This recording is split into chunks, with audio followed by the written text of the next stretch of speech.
Hello, Lund Loyalists. John Lund Unleashed YouTubers, those watching on X and Instagram and listening on Apple or Spotify, please make sure you subscribe, like, and turn on your alerts so you never miss a show. And for all things Unleashed, go to johnlundunleashed.com. Live shows, archives, the blog, social media, links, and more. johnlundunleashed.com. Now likely nursing a hangover. Unshaven, unshowered, and a 50-50 chance of his teeth being brushed. Here's Johnny. Here's Johnny.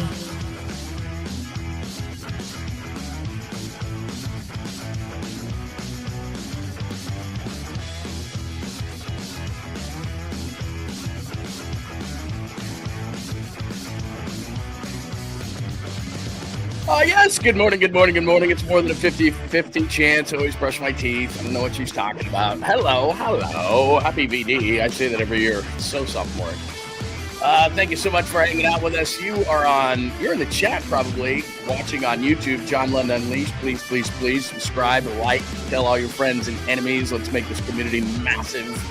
Great news, by the way, today. A couple of great pieces of news as the All-Star game is in the Bay, so we're going to discuss that a lot. And Charles Barkley is here, and Chris Mullen was up there, and Marshawn Lynch, and it's just cool to be in the Bay, man. You watch us host things like this, and I'm just like, wow. And I know that not everybody is in the Bay, but it's just really cool to see the Bay Area being highlighted the way that it was last night, and will be all weekend. And it'll be going down to some of those festivities, and the city is going to be rocking, and it's going to be really cool. So we got a lot of stuff to catch up on today. We will do roll call in just a second, but thank you so much for watching or listening. If you're on the podcast, there are a lot of different ways to consume the show. First and foremost, if you'd love to join the YouTube page, we'd love to have you, because what's cool is during the live show, we have chat going on, and all sorts of people are talking in there. So if you're on X and Instagram, that is completely cool, and we really appreciate you finding us on those. That's at John Lund Radio on X and Instagram. So that's very cool. If you want to, though, move over to the YouTube channel and chat with everyone. It's a very cool community that we are growing every single day, and we have a great time in there. So, and then you can be part of the roll call and everything else, and join all the Lund loyalists and all that. So we would love to have you there. If you're listening later, that is very, very cool on Apple, Spotify, wherever you get your favorite podcast. We drop that right after the show very, very quickly. And what else do we have? That kind of thing. So make sure that you are following us on all those. Oh, and johnlundunleashed.com, where I have a new piece up right now, right there. If the Giants want to win, they have to do this. So there's a fancy video and a written piece, which has all sorts of numbers that are going to impress you, and salary caps and how much teams are spending, and a comp to the Dodgers and all that kind of stuff. So if Giants want to win, they have to do this. That's the latest blog post and video. You can check it out, johnlundunleashed.com, and that's where we house everything. You can watch the show live there, archives for the shows and the podcast, plus the daily blog and everything that you could possibly need, in finding us on social media. So do all those things if you would. Thank you at johnlundunleashed.com. Let's get to it, because, man, there's a ton. Plus, we're the center of the NBA universe this weekend. But episode 62, as I always joke, it is VD, Valentine's Day. I have still not... My wife is probably watching. Oh, there goes that. My wife is probably still, she's probably watching at the beginning of the show. I do have the card here. We are going to dinner. That is the bare minimum that you can do. Probably flowers would be a nice thing to do, but I'm not going to tell you what to do, because here's one thing about Valentine's Day, birthdays, anniversaries, all those kind of things.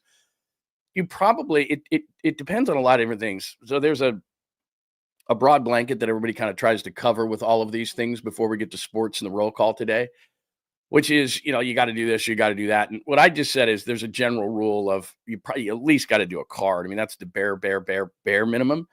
But then a lot of things depend on like how early you are in your relationship, what kind of agreement you have. Maybe your wife's like, or significant other is like, flowers are too much and they're gone in 2 or 3 days. My wife loves flowers. So that's just, you got to do that. Not Safeway flowers.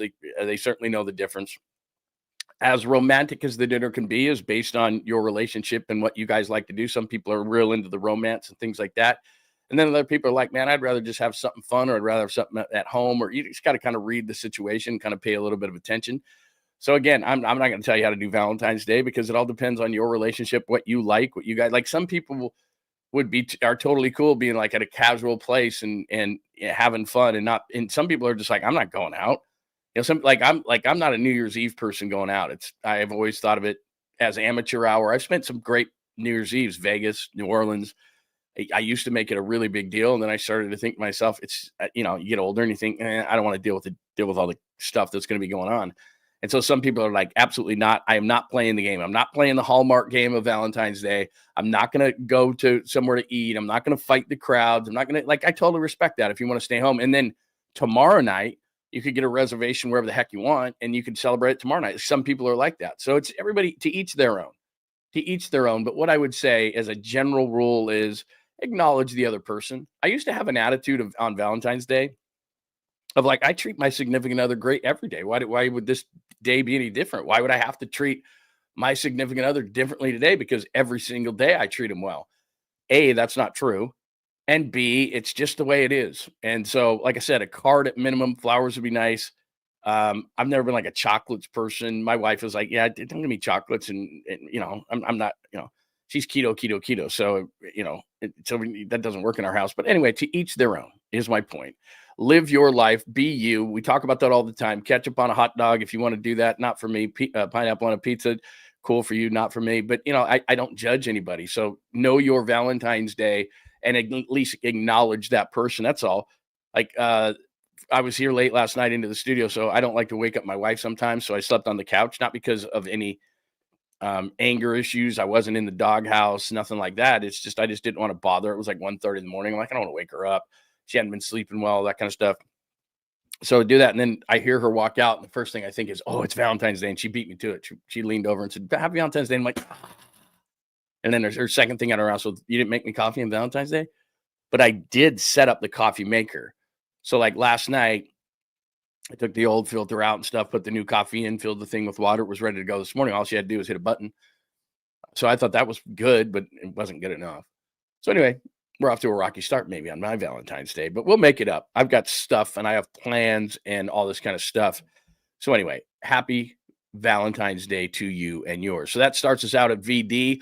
Golden State beats Houston last night, 105-98. Got a lot of thoughts. Draymond Green thinks Jimmy changes the outlook for the Warriors. The Warriors have a new lineup, and I think once Kuminga comes back, this is going to be really interesting. All-Star Weekend, we are the center of the NBA universe. Like I said, we shall discuss. I have an annual warning about All-Star games. It's not really annual. Every All-Star game, I say this. Back to Vince Carter. We'll play some of that for you. Chuck was on his best behavior. Maybe somebody talked to Charles Barkley about, could you stop with the San Francisco slander? Actually, it's pretty great here. It's one of the greatest cities in not only the country, but the world. And we'll bounce back. We're not fully back yet, and we got a ways to go, and there's no doubt. But it's my city, and I'm going to defend my city, and it's not perfect, but it's a hell of a lot better than a lot of other cities, and it will bounce back to be one of the best and greatest cities in America and the world once again. It's just going to take a little bit of time, and we'll see.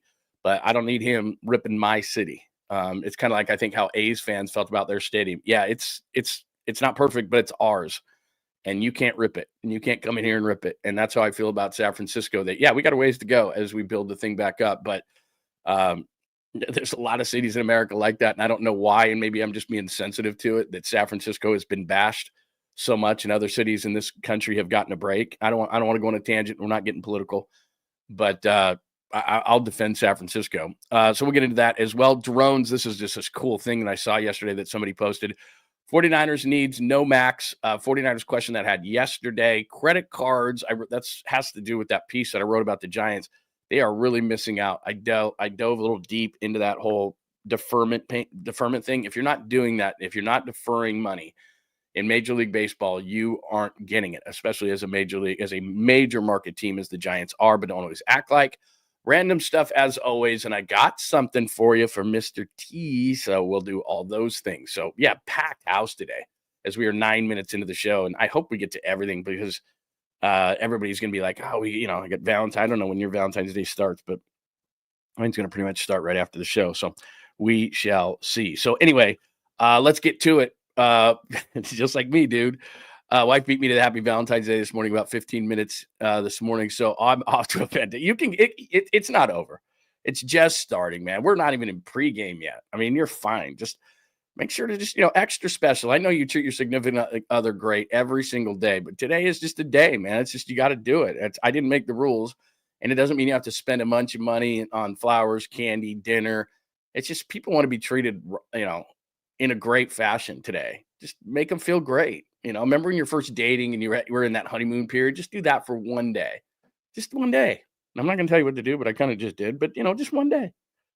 Try it one day. You and I are after a great start. No, I did choose to sleep on the couch. Don't you? Do you do that sometimes? It was 1:30 in the morning.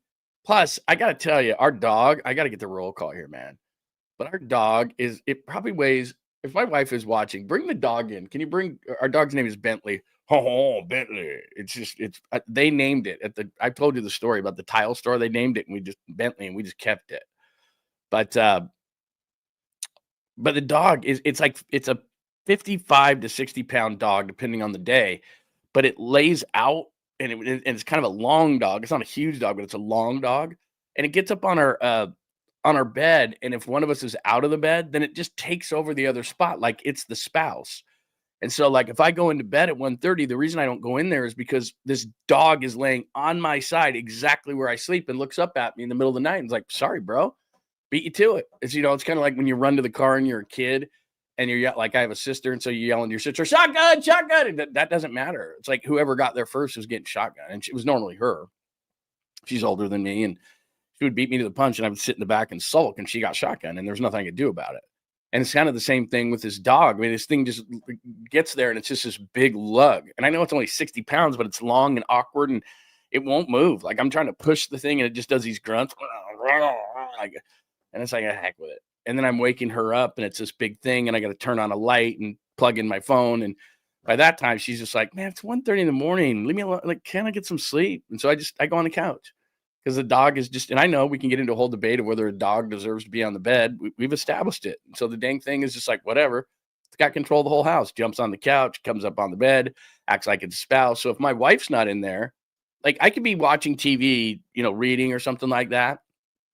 And the dog will pop up there and it'll get into her spot. And then she'll come in and be like, now she doesn't put up with it. She's just like, get out. And the thing looks up at her like, you bet you got to get physical here. The dog is smart, but it won't, if you tell it, hey, get out, get out of my space. It won't do it. Just looks at you like, sorry, man, beat you to it. Shotgun. And you're like, and so I just don't deal with it at 1:30 in the morning because it's going to wake her up. And then in the morning, I'm going to hear it. And, it's just no. So I did. I slept on the couch on my own. Because I was respecting her. But anyway, we'll see. And you don't have to believe it. I just totally explained it to you. Hi, sports fan. Good to see you. Let's go on a Friday. Hello, AJ Cruz. Lindbergh is here. Very, very, very, very. Oh, look at this. This is unbelievable. Morning, John got donuts for us. CK wants to know. See, that's somebody who knows me because I used to live in Walnut Creek by a donut place, All-Star Donuts, right? All-Star Donuts, Lynn? All-Star Donuts was awesome. And when my son was, and man, CK, they are amazing. You know those donuts that are like local shops and are unreal? So when I lived in Walnut Creek for years and years and years, my son, on Fridays, we would always go in there and just say, hey, it's Friday, we'll get you some donuts. And then inevitably I would get donuts. And CK is a huge Warriors fan that owns All-Star Donuts in Walnut Creek. It's off Bancroft. Go there, tell him I sent you over. He will take care of you. He's the greatest. And he's a massive Warriors fan. So if you want to grab a couple of great local donuts with a great guy and a great family that owns it and talk some Warriors, he's down. And he's so cool. So, Lynn, that is awesome that you would bring up CK because I have not been over there because I live south of there now. And I haven't been there for years. But George is now 21. I mean, he went to Bancroft Elementary School right down the street from there and Foothill Middle. And then he went to Northgate High School. And we would all through his whole, and we stayed in that same spot. So we went and got donuts there from the time he was like 8 years old to the time he graduated high school. So 10 years or so. And the donuts are tremendous. So anyway, had to do that whole thing. Vernon Enrique is here. Hurleybird, Tacky, we've established you. You are awesome. Let's get after it. Pine Needle is here. Let's see, who else am I missing anyone? Gerard, good to see you, man. Happy V Day. Let's go. John Holmes is awesome. Stand back. There you go. Mike is here. Mike, I did see your tweet. I just haven't had a chance to look at it, but I will. I promise. Who else do we have in today? Danny, good to see you, my good friend. Gizmo is here. Joy is the greatest. Joy, if you want to chime in on Valentine's Day, that would be great. I'd love to know what your significant other is doing to celebrate you today. Wes, it is tremendous. JJ Raider, SG Sports channel. Tommy, good to see you. Man, there's a lot of people in the room today. I'm loving it. Daniel, great to see you, my friend. Are we good? Are we good? I will acknowledge everybody if I can't get through it right now.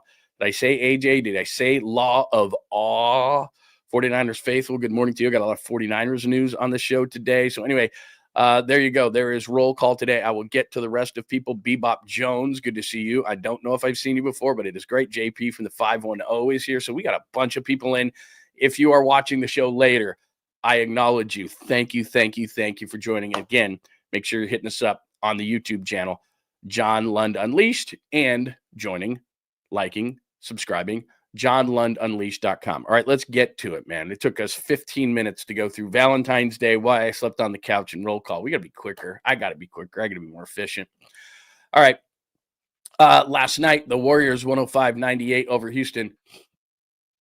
The NBA makes no sense whatsoever. The Warriors make no sense whatsoever. Like, I'm sitting here and I'm saying to myself, okay, they just lost in Dallas, and I've played for you. I took it off the board today, but I played for you, them booing the owner, or the guy who was appointed as the owner, who's really not the owner because he just married into money with the Adelson group, and they just said, here, take the Mavericks. I don't know, you got nothing to do. He's probably like that person within the family that just has nothing to do, and they married into this money, and they're like, I don't know, we bought the Mavericks. Go deal with that. Go trade Luka and deal with that. And so anyway, that's what they do. So you're thinking to yourself, well, they're going to crush the Mavericks. They're in a bad spot. Luka's traded. Anthony Davis is hurt. Gafford just got hurt. Derek Lively's already out. Like, we're going to go and crush them. And then Kyrie goes off, and you're going, what the hell? What huh? And then last night, Houston, and this is there's a bigger story than this, than winning 105-98 over Houston.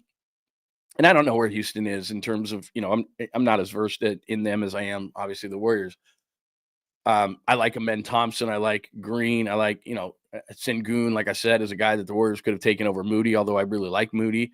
I'm just saying that's an all-star type of a player. They've got talent on their team, Fred VanVleet and all those kind of guys. I understand why they are where they are in the standings, but there is a big difference, as we've seen many, many times, between teams who are very successful in the regular season and teams who are successful in the playoffs. And that works in all sports, or that stands in all sports, I should say. Some teams are regular season teams. Some teams are postseason teams, and that's how they're built. So you can look at, I don't care what sport it is. You can look at hockey. You can look at baseball. If you got like 3 hammer starters and a solid bullpen, even if you can't score runs are down in the playoffs, and you might have a better chance than you did in the regular season. If you look at the NBA, for example, the Warriors are just trying to get through the 82 and survive, and their goal is not the 1 seed or the 2 seed or the 3 seed. Their goal is stay out of the play-in. That's the goal for the Warriors. If the Warriors are the 6th seed, the rest of the West could be shaking, going, oh, no, because Jimmy is making that kind of a change. And I'll play this thing that Draymond Green said in just a second, so hang on 1 minute. But they win last night, 105-98. So the thing on the surface with that is, how do you lose in Dallas and then turn around against a really good Houston team and beat them? It makes no sense whatsoever, but that's the story of the Warriors season. They're 1 game over 500, 27-26. And if you look at everything, home, road, points for, points against, all those things, they're all like right down the middle. And hopefully for Warriors fans in the post All-Stars, not the second half, because they're under 30, I think it's 27, 28 games remain. The bottom line to the whole thing is, during the regular season, that's their goal. Just 6 seed, stay out of the play-in. And so they're only 4 games into it's not an era. I hate when people say this. It's the Jimmy Butler era. No, it's not. It's always the Steph Curry era, and it's always the Draymond Green era. Jimmy Butler's not an era here. He had an era in Miami, but he doesn't have an era. It's 4 days. But Jimmy Butler seems like, and this is all we have to go on. All right. This happens all the time in sports talk. This is all we have to go on. So it's not stamped and it's not in stone, but what we know through 4 games is that Jimmy Butler seems to make a difference. And the difference between, like, I showed you the numbers when Jimmy Butler got traded essentially for Andrew Wiggins. And I said, well, Wiggs is having a better season, and over the last 5, Jimmy's a little bit better. But a lot of times, and this is where analytics lose me, and I get it. Like, analytics is like gambling in Vegas. you're trying to get to the mean, which is what is the average? How will this average out? Well, over 162 games in a baseball season, it will probably average out. And this goes back to the playoffs. Over 162 games, analytics are very, very useful because there's enough of a sample size that if you do the things you're supposed to do and stay consistent with those things, then you'll probably get a consistent result, if that makes sense. Over 82 games, it works that way too.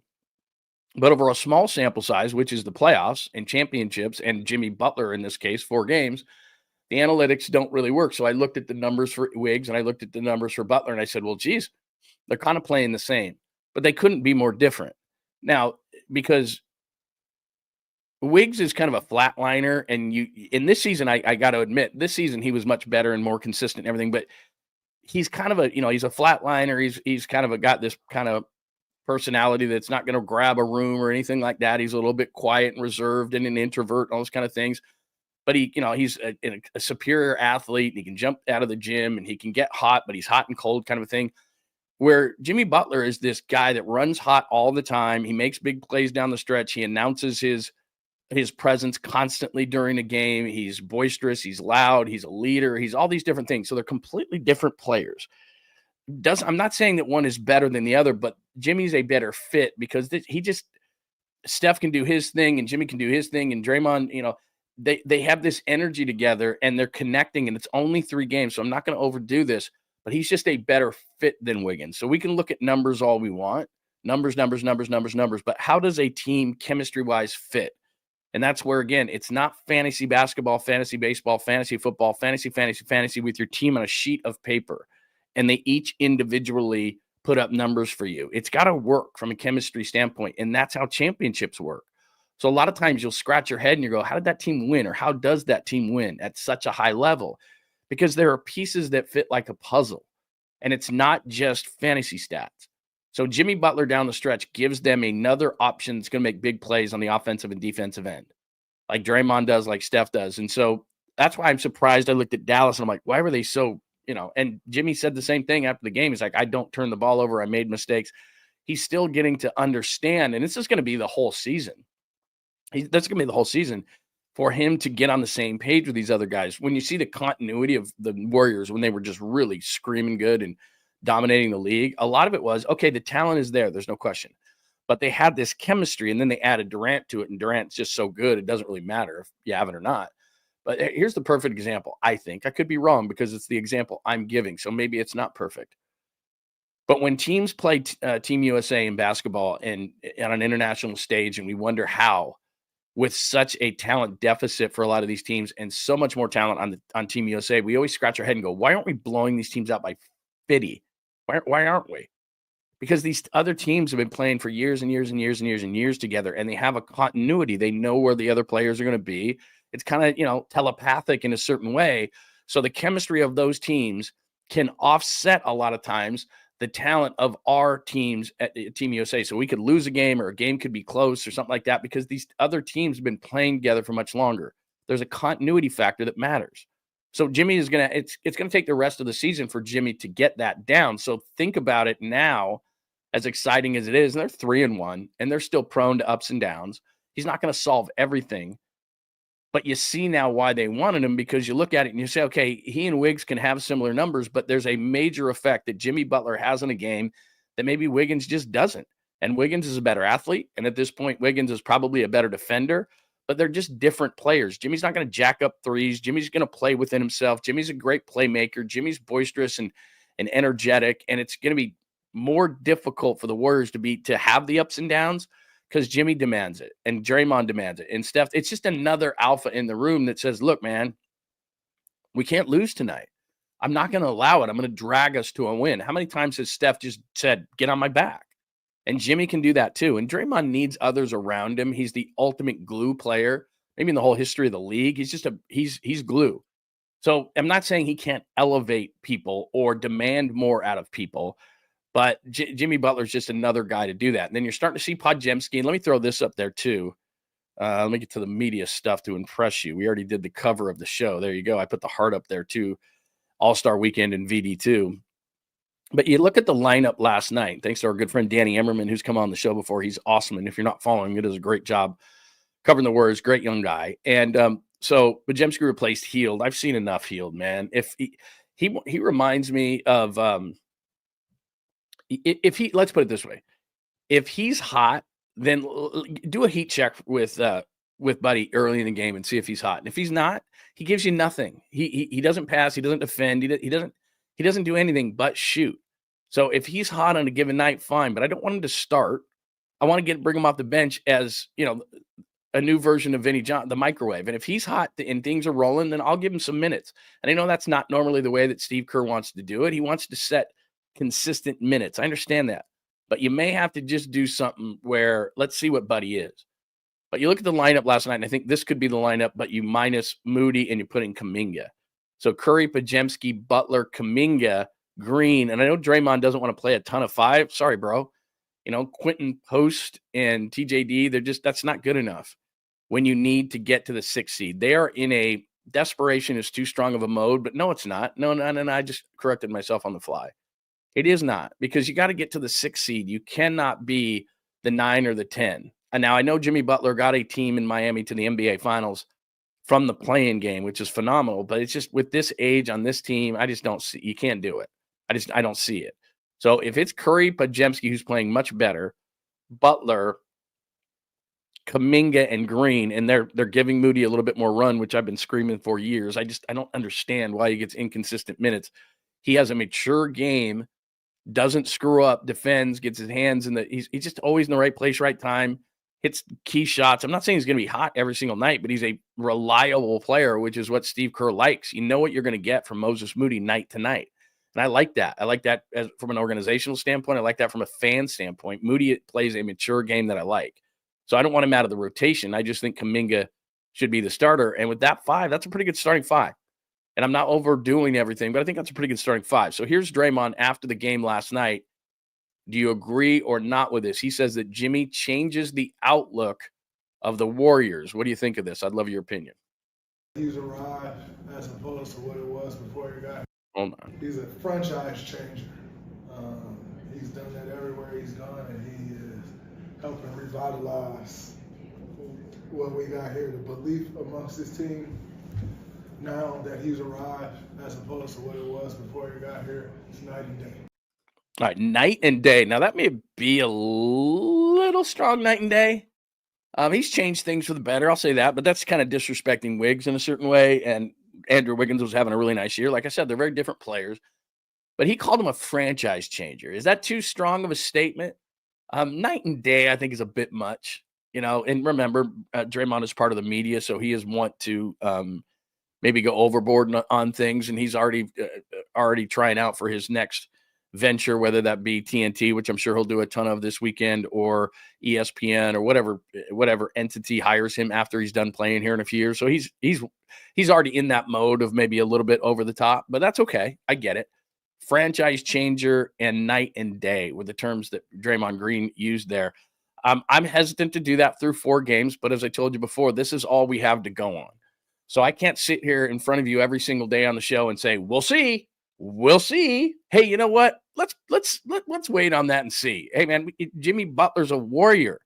What do you think? I get, people hit me up with that all the time. I can't sit there and go, well, let's give it 20 games. I do a show every day. Like, based on the information that we have right now, Jimmy Butler, while I won't say is night and day, because I think he's going to make a little bit of a difference, and I think in the playoffs, he will be playoff Jimmy, and they're going to be a team that's you're not going to want to walk into your arena if you're a young team, like Houston, which we'll get back to in a second. This all kind of goes in a circle. Franchise changer, night and day. I mean, that's a little strong for me, but I understand that Draymond is part of the media, and he's gonna kind of overdo that thing, and I totally get it. He's going to embellish. I embellish all the time. My wife comes here all the time and goes, "That's not exactly how that story went down." I'm like, I got to entertain people. It's like when there's a book and then they have a, movie adaptation of it, and the movie kind of takes a couple of, they just, here and there, make it a little bit better, a little more friendly, a little better, a little better from a movie standpoint. The book kind of took it one way, and the guy who wrote the book's like, it kind of happened like that, but you kind of embellishing. It's like, yeah, I got a movie to sell here. So, I get what Draymond is doing, but I'll agree to him to a certain point to say, Jimmy's different than Andrew Wiggins, and it's a shot in the arm. And those things happen. Remember, when a coach is fired, remember what happened up in Sacramento? And I haven't paid attention to the Kings, so my friends who love the Kings can tell me this. But Doug Christie was just, I mean, they were on fire right after right after Mike Brown was fired. And everyone's like up in Sacramento's like, oh my God, Doug Christie's a god up here. Look at this thing, man. They're rolling. And that kind of happens. Like you get a shot in the arm from a new coach, you get a shot in the arm from a new player, all those kind of things. And so, that's kind of overblown to a certain extent. So I'm not going to go with Draymond on franchise changer and night and day, those terms. But I will say that what we know through 4 games of Jimmy Butler and a 3-1 record is, yeah, it's better. But I still hate that loss in Dallas. I was like, what happened there? What was going on? I mean, that was a game.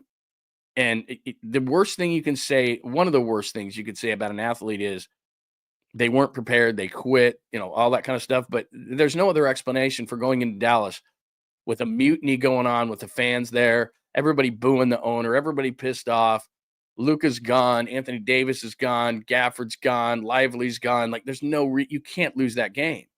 They did. But the reason they did is they looked at this roster. They looked at they know the social media. They know the mutiny going on. They know anarchy's going on in Dallas. And all of a sudden they just thought, if we show up, as long as the bus doesn't break down and we get dressed, we're going to win. And you can't do that in any sport at the professional level. You're going to get your ass kicked. And that's what happened to the Warriors. Kyrie beat them 1-on-5, 1-on-10. And there's no way. And then so what they did is they refocused in Houston and said, what are we doing? We got to make one up. So Houston's really good, but we got to make one up here. So they just had a 3-3 road trip. It's okay. I'm not putting them in the NBA Finals. Where I will transition to is if I'm Houston and I saw that team last night with Jimmy Butler, if I'm a team at the top, Oklahoma City, who's incredibly good, if I'm Memphis, those are all young basketball teams. That's what I'm saying about keeping out of the play-in game, because it's just one game and maybe 2 games. But I mean, anything can happen in 1 or 2 games. You play Phoenix, for example, and they're not overly talented or anything, but what if Durant just is like, he's playing like NBA Jam. He's on fire, and he just can't miss. And Devin Booker just can't miss. And all of a sudden you got swung out of the playoffs in a game or 2, or you weren't even in the playoffs. And all of a sudden it's like the NCAA tournament. There's so few games. The more games you play in a series, as you well know, the better the chances are that the great team comes out on top. The better team comes out on top. That's why the NFL playoffs are like, oh my God, if a guy throws a couple of interceptions, a couple of weird things happen, the weather's bad, a guy fumbles, something stupid, a special teams gaffe, all of a sudden the better team loses. And they're sitting there going, oh my God, our season's over. One game, NCAA tournament, guy gets hot, from a certain school, that team starts to pucker. All of a sudden, the number 1 seed or the number 2 seed, whatever the case, they're out and they're better. And if they played a 7-game series or a 5-game series or a 3-game series, the better team would win. But in a single elimination or a double elimination, depending on where they are in the standings, anything can happen in those games and you want nothing to do with it. Now, professional sports, they love it. They love playing games, wild card games, one and dones. They want to create game 7s. And that's what the NBA does and Major League Baseball. And by nature, the NFL does it. They love that kind of stuff. They want to create that because that's big numbers. Advertisers love it. Fans love it, the whole thing. So that's why they're trying to create all those things. But from a perspective of an organization, if you're the Warriors, you're going, man, give me 7 games, because we think in 7 games, especially if we play a young team, they're going to pucker. Just like the Mavericks, like I said, back in the day when I was in Dallas and the We Believe team, they lost that first game. Don Nelson knew exactly what Avery Johnson was going to do. And I told you this before. After one game, I was at the game in Dallas against Golden State. And after the first game, I was running the radio station, the ESPN radio station in Dallas. And after that one game, I called my voice guy who did all the voice work on the radio station, all the promos and liners and all that kind of stuff. And I had completely flipped the radio station from all football and all Cowboys and all the time to basketball. Because I'm like, well, the Mavs won 67 games and people are going to love it. And I was just new to the market. And everyone's like, you're crazy for flipping it to basketball because this is football. But right after that first game, I literally called my voice guy and I said, hey, his name was Jim Cutler, does ESPN radio. You probably heard tons of stuff that Jim's done, many TV stations across the country. I called Jim, and his wife is Dawn, and she does a ton of voice work as well. They're incredible people, just incredible people. And so I say, I screwed up. I sent an email because it was like 2:00 in the morning, but I said, Jim, I screwed up. I made the station all basketball all the time. We're in a football state. I'm an idiot. And I wrote a bunch of new liners and promos and stuff. And I said, if you can produce this stuff at your convenience, because with a voice guy in TV and radio, they have X amount of pages that they'll do for you per month. And that's part of your contract. But I needed it. It was like emergency stuff and it was extra. And I said, we'll pay you an extra, $1,000 or whatever the case may be. But I have to have this stuff at the ready. So in other words, they send me what's called dry, no music, no production. He just does the voice work. And then we have a guy in the building who will actually produce it and fancy it up and put all the bells and whistles and sounds and music and all that kind of stuff. And then that's what you hear on the radio or TV. So that takes days to produce. So he sends me the voice work. It's an awesome gig. He sits in a room and just reads these liners, and these guys are awesome. Hello, the Dallas Mavericks. Or, it just these deep voice guys. That's what they do for a living. It's lucrative. It's very good. Great way to make a living. You don't have to talk to people. Anyway, I don't mean to go on this tangent. So anyway, I emailed the guy and I said, this thing's over. Like, it's one game in. They're going to lose. So I need all this stuff. So next day he sends it to me.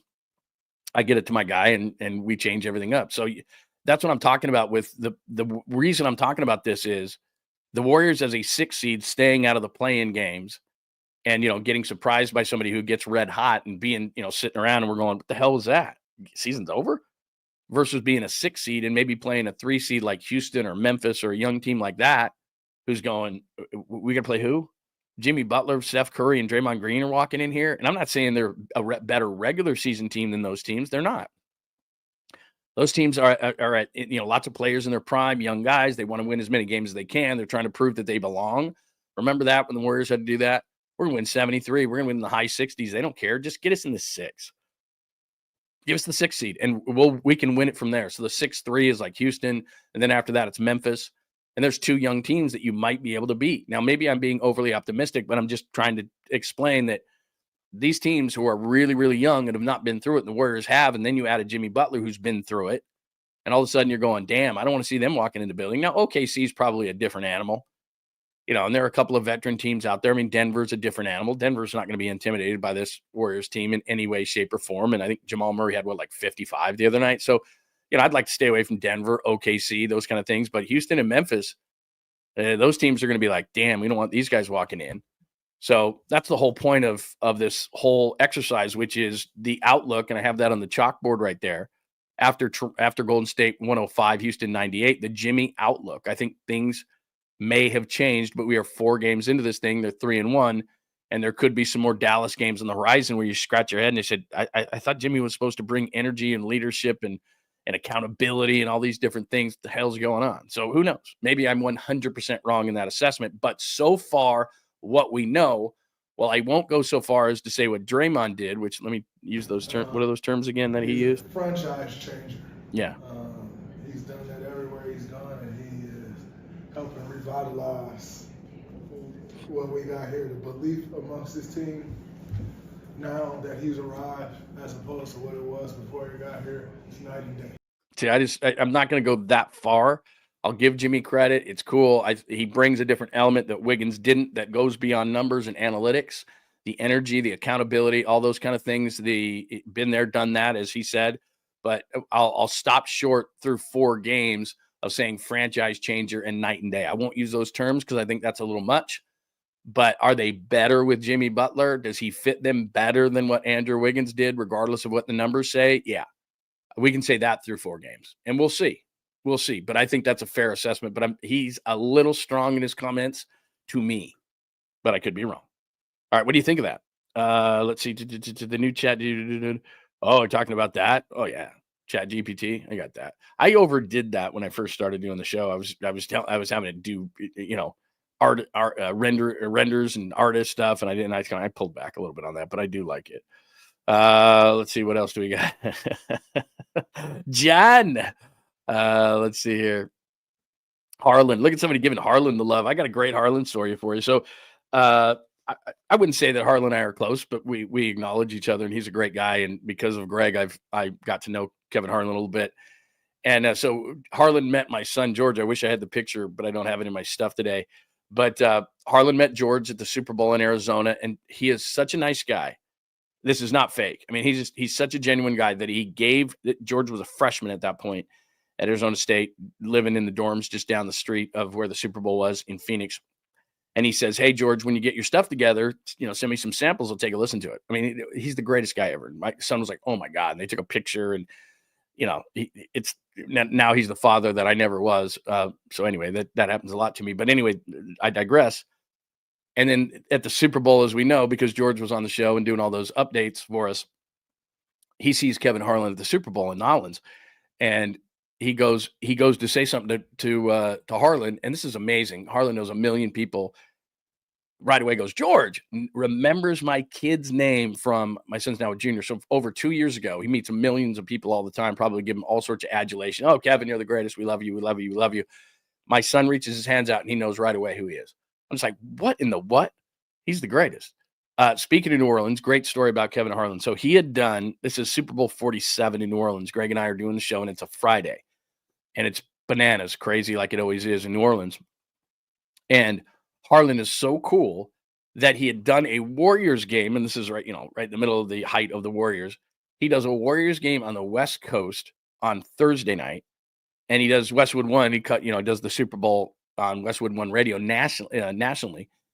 And Harlan flies all the way across the country on a red eye. So finishes the Warriors game, gets on a red eye at probably, I don't know, midnight, 1 a.m. in San Francisco, all the way across the country to New Orleans before because he knows when our show ends. We told him, we're like, "Hey, we'd love to have you on before our show ends." So we were in the last half hour of our show on a Friday from New Orleans.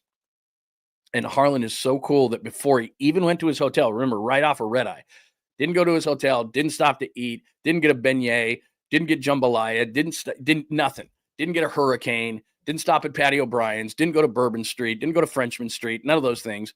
Went straight to the convention center and came on our show for like the last 20 minutes of the show, straight off of a red eye from the West Coast after calling a Warriors game the night before, because he knew on Friday was like, this is it. Well, I had to do that Saturday show, that. But for me and Greg, for Greg and I, it was the last 20 minutes of the show, and he jumps on the show.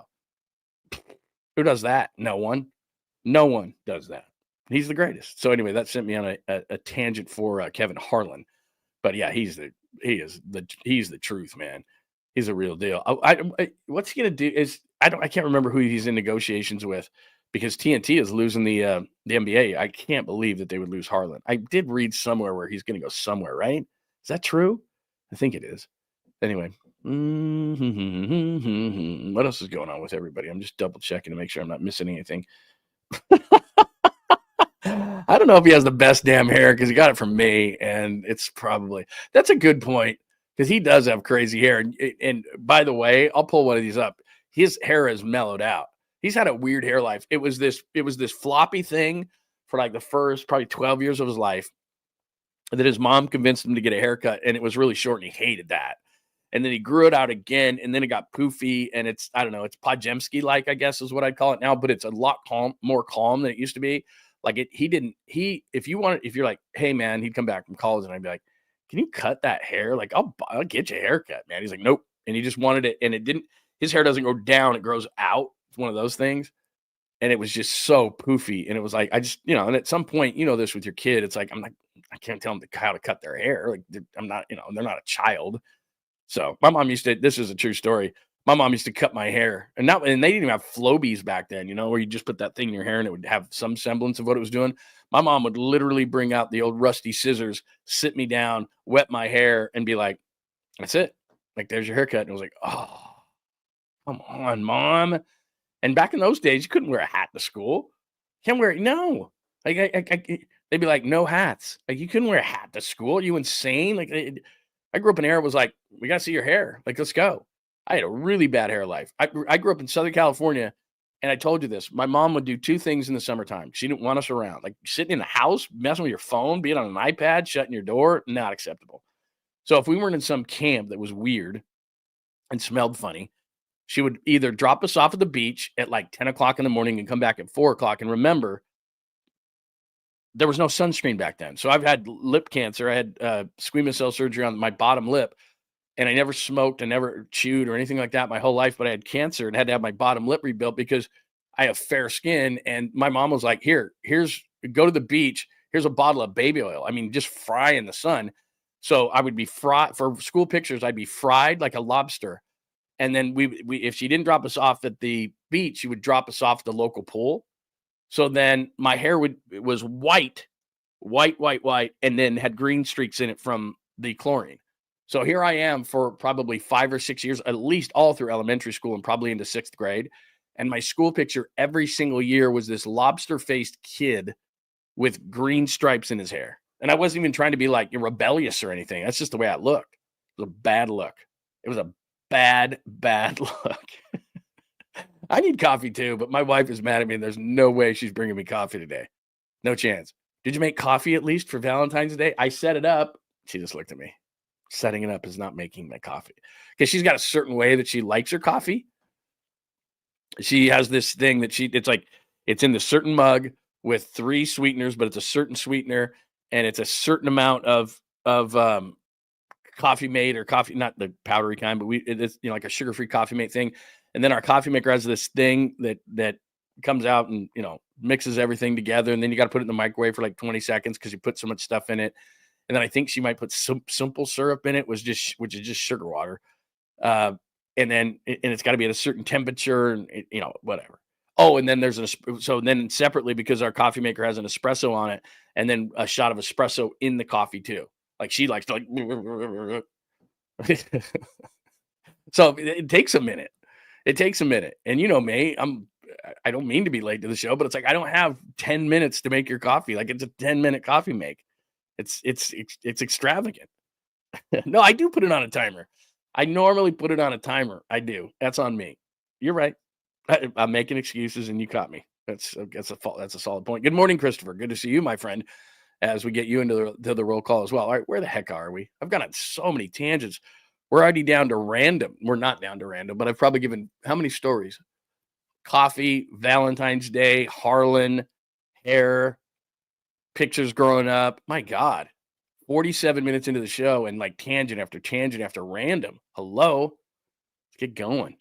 All right, we're already through VD. If you're looking at the chalkboard, we're through Golden State 105, Houston 98. We're through the Jimmy outlook, which I won't go so far as to say what Draymond did, which is franchise changer and night and day. Those are the terms he used.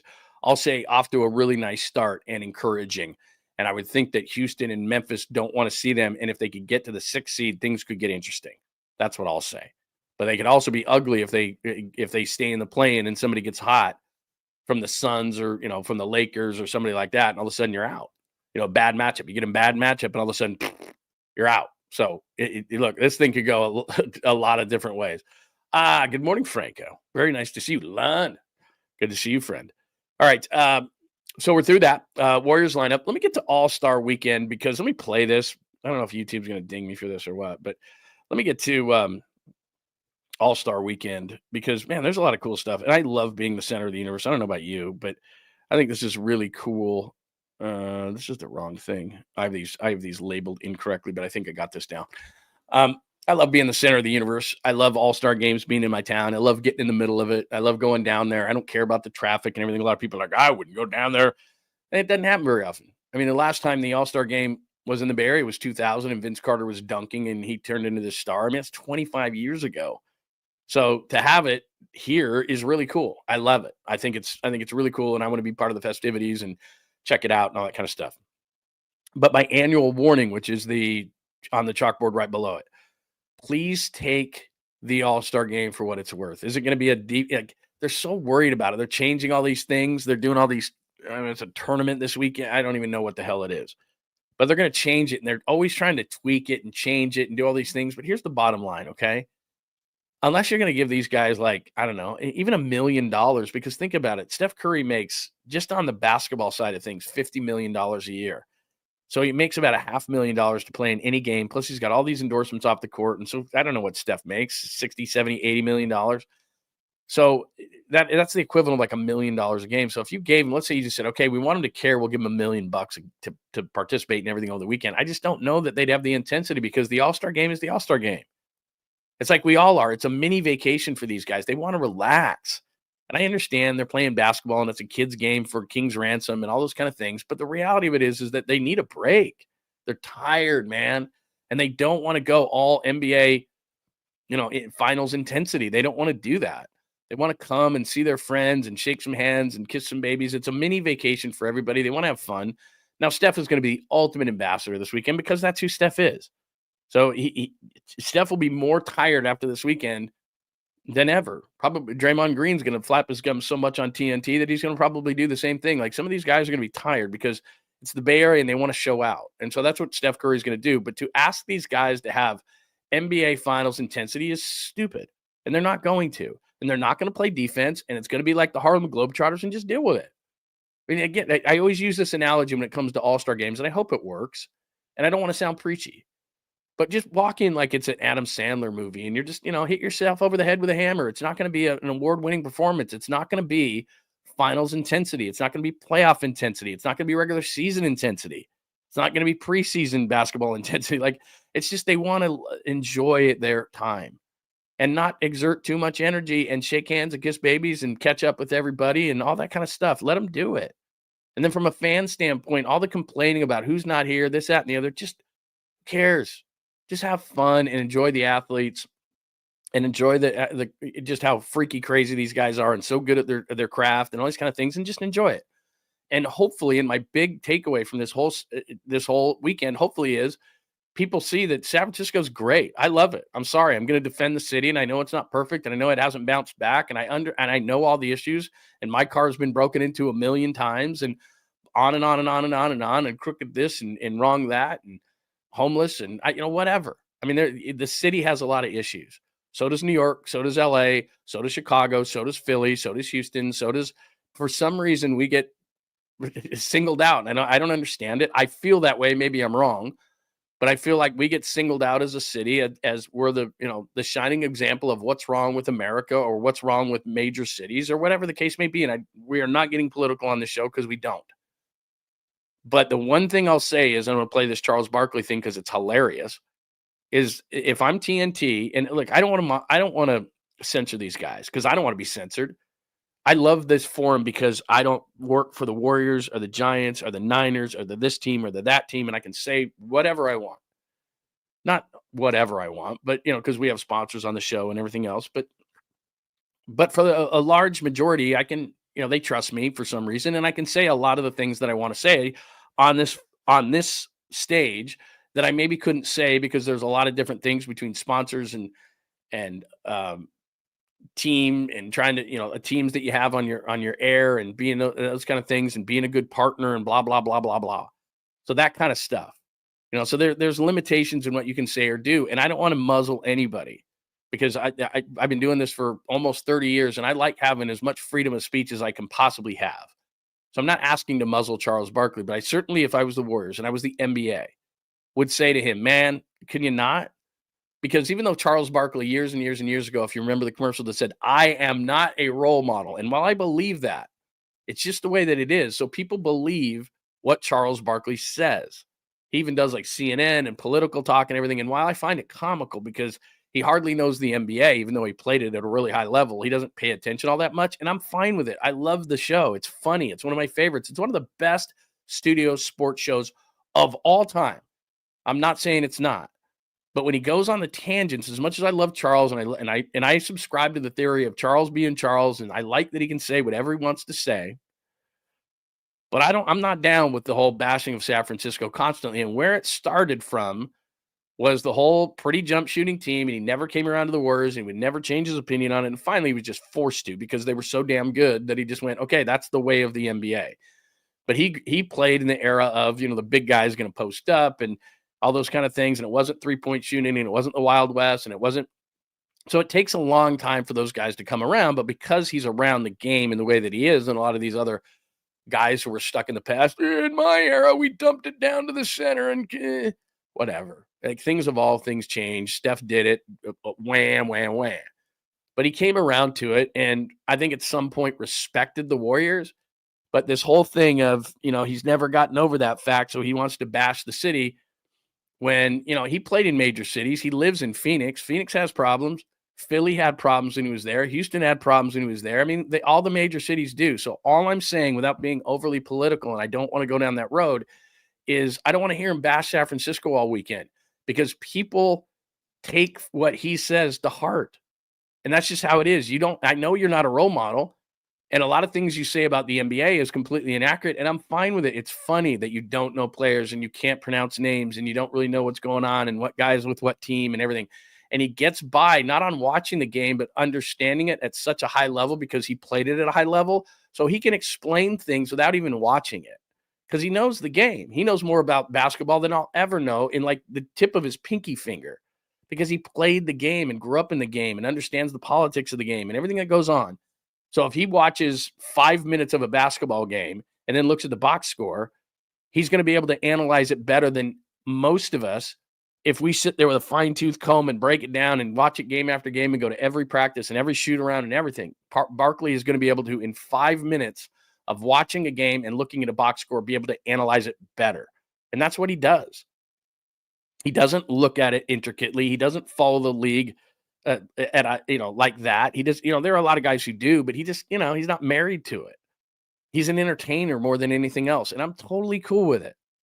But continually bashing our city and the Bay Area, which is one of the best. Look, why is it so expensive to live here? We know this because it's awesome.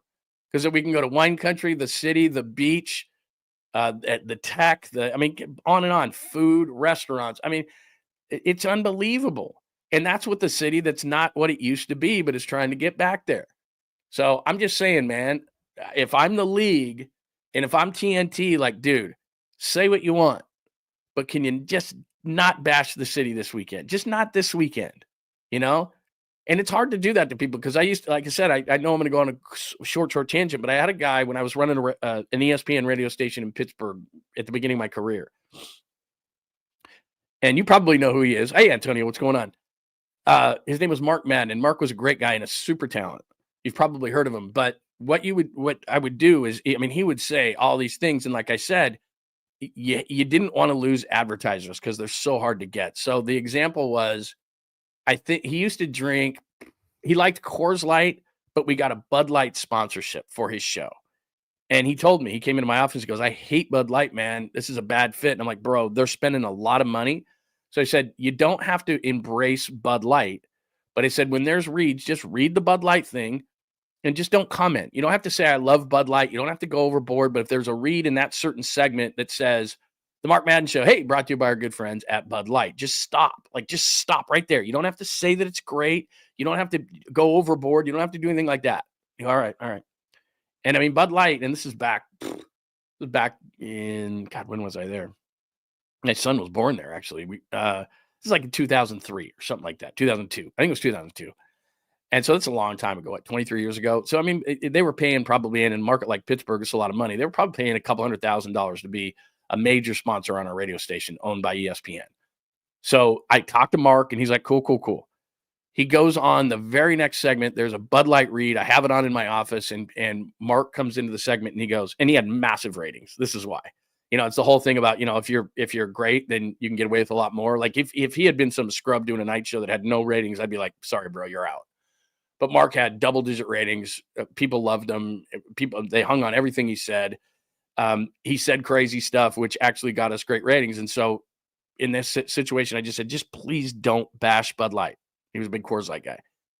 So he comes in and he says, hey, the Mark Madden Show today brought to us by Bud Light.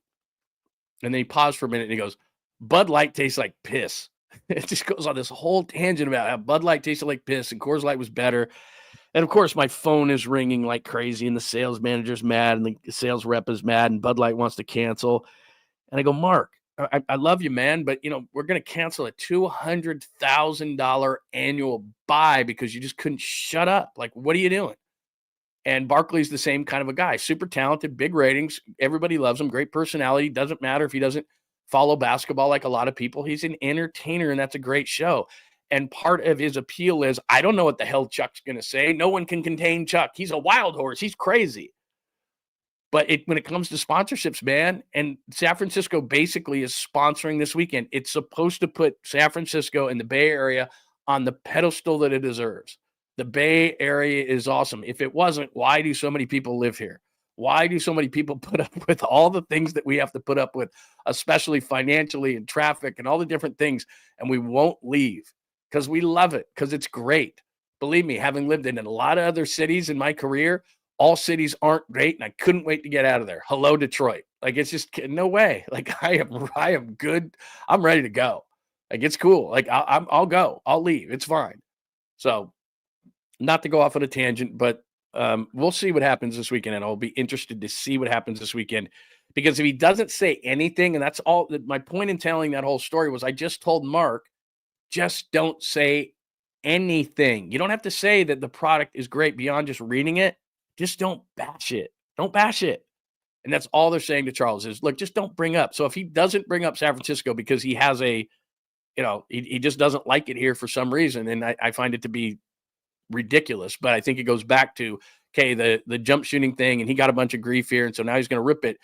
I know that's his bit, but that bit isn't funny. It's not funny. It's not to me. Now, maybe a lot of people don't care and all that kind of stuff, and maybe it is going to be this whole thing where the crowd boos him and Chuck rips us and everybody thinks it's funny. But then those people who don't know any better, which is a lot of the country, thinks, yeah, that is a shithole. And it's not. And it's not what it used to be. And we got a ways to go. But you know what? Expand out the lens a little bit, as I'm often want to say, and say, are you kidding me? Look at this place we live. You really? You're bashing this place? Really? We're not perfect, but a lot of other cities are in a lot worse shape than we are in a lot of areas of our country, and I hope they can all be fixed.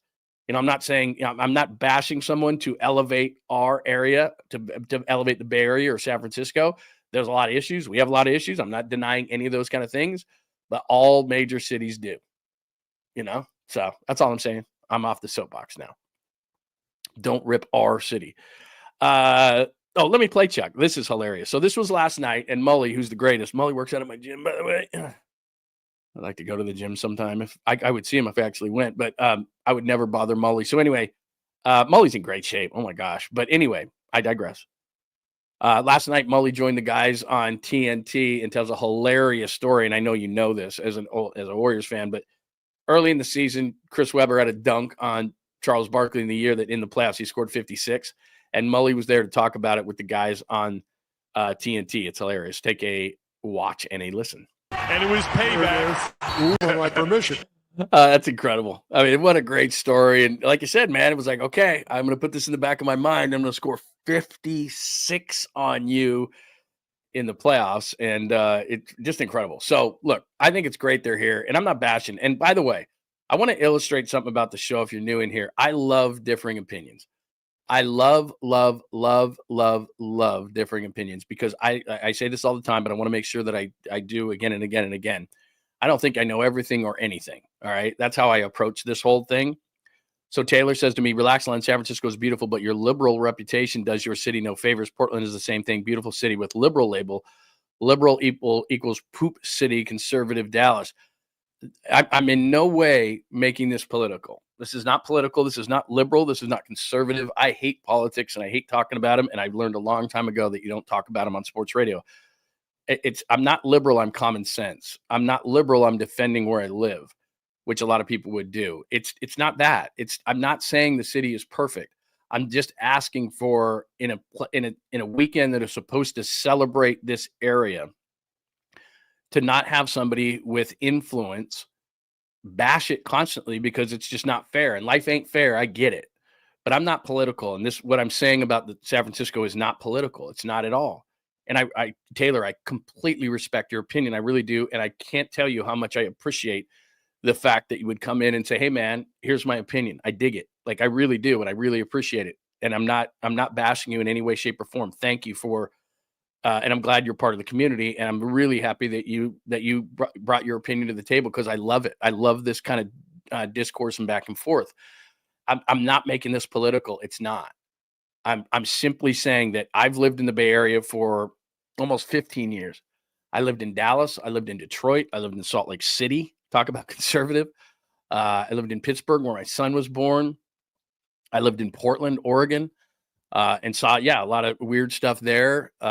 So I think I have a pretty good cross section of America, and I did not live in the South, but I have had, like I said, I've told this story before, had some issues and have covered football down in the South and have a pretty good sense of what it is. But again, I'm not trying to be an expert in the South. I'm not.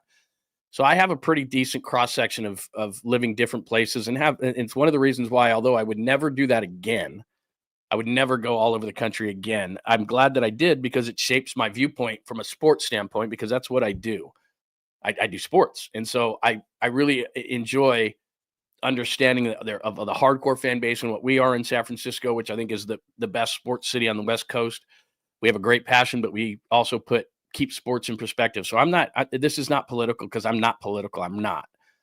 All I'm simply saying is, like a lot of cities in the country, we're struggling, and I'm not saying that we're not. And I traveled to the city not every single day, 5 days a week for 12 years. I took BART a lot of that time. I've driven in, I've done lots of different things. I've seen it transition in a negative sense from, I'd have friends come into San Francisco all the time, and we'd go all these different places and restaurants. My wife lived in San Francisco, in different parts of San Francisco, for years and years and years, and has told me a lot of different things about it. So I would say that I'm a pretty decent expert on it.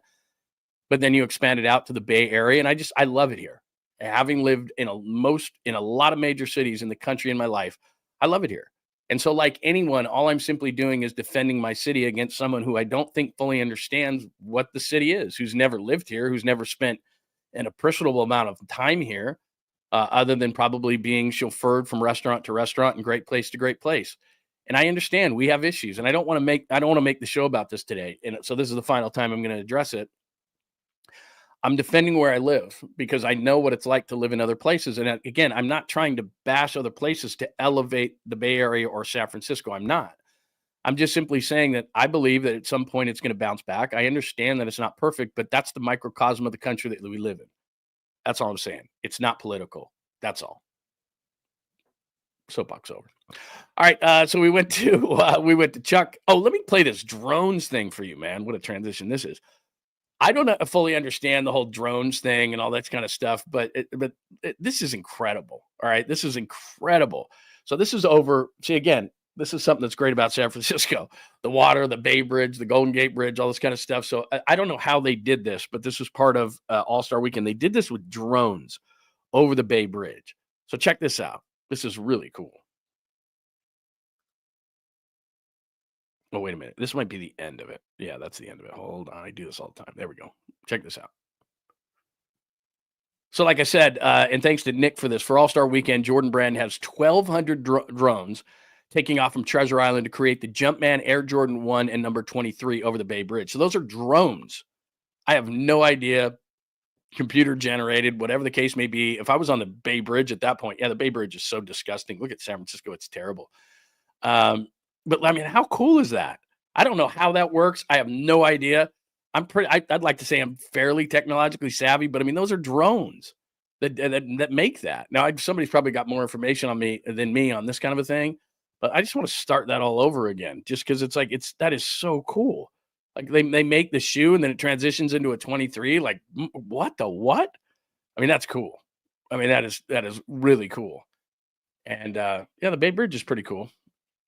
But anyway, how cool is that? I don't know. There's no reason for me to play that other than to just go, what? I mean, that's cool. I mean, anyway. No, come on, really? Maybe I'm out of it, man. Jordan 1 sucks. I got to probably, it's not that the Jordan 1s, I don't want to make myself sound stupid here. It's not that the Jordan 1 ever went out of style necessarily.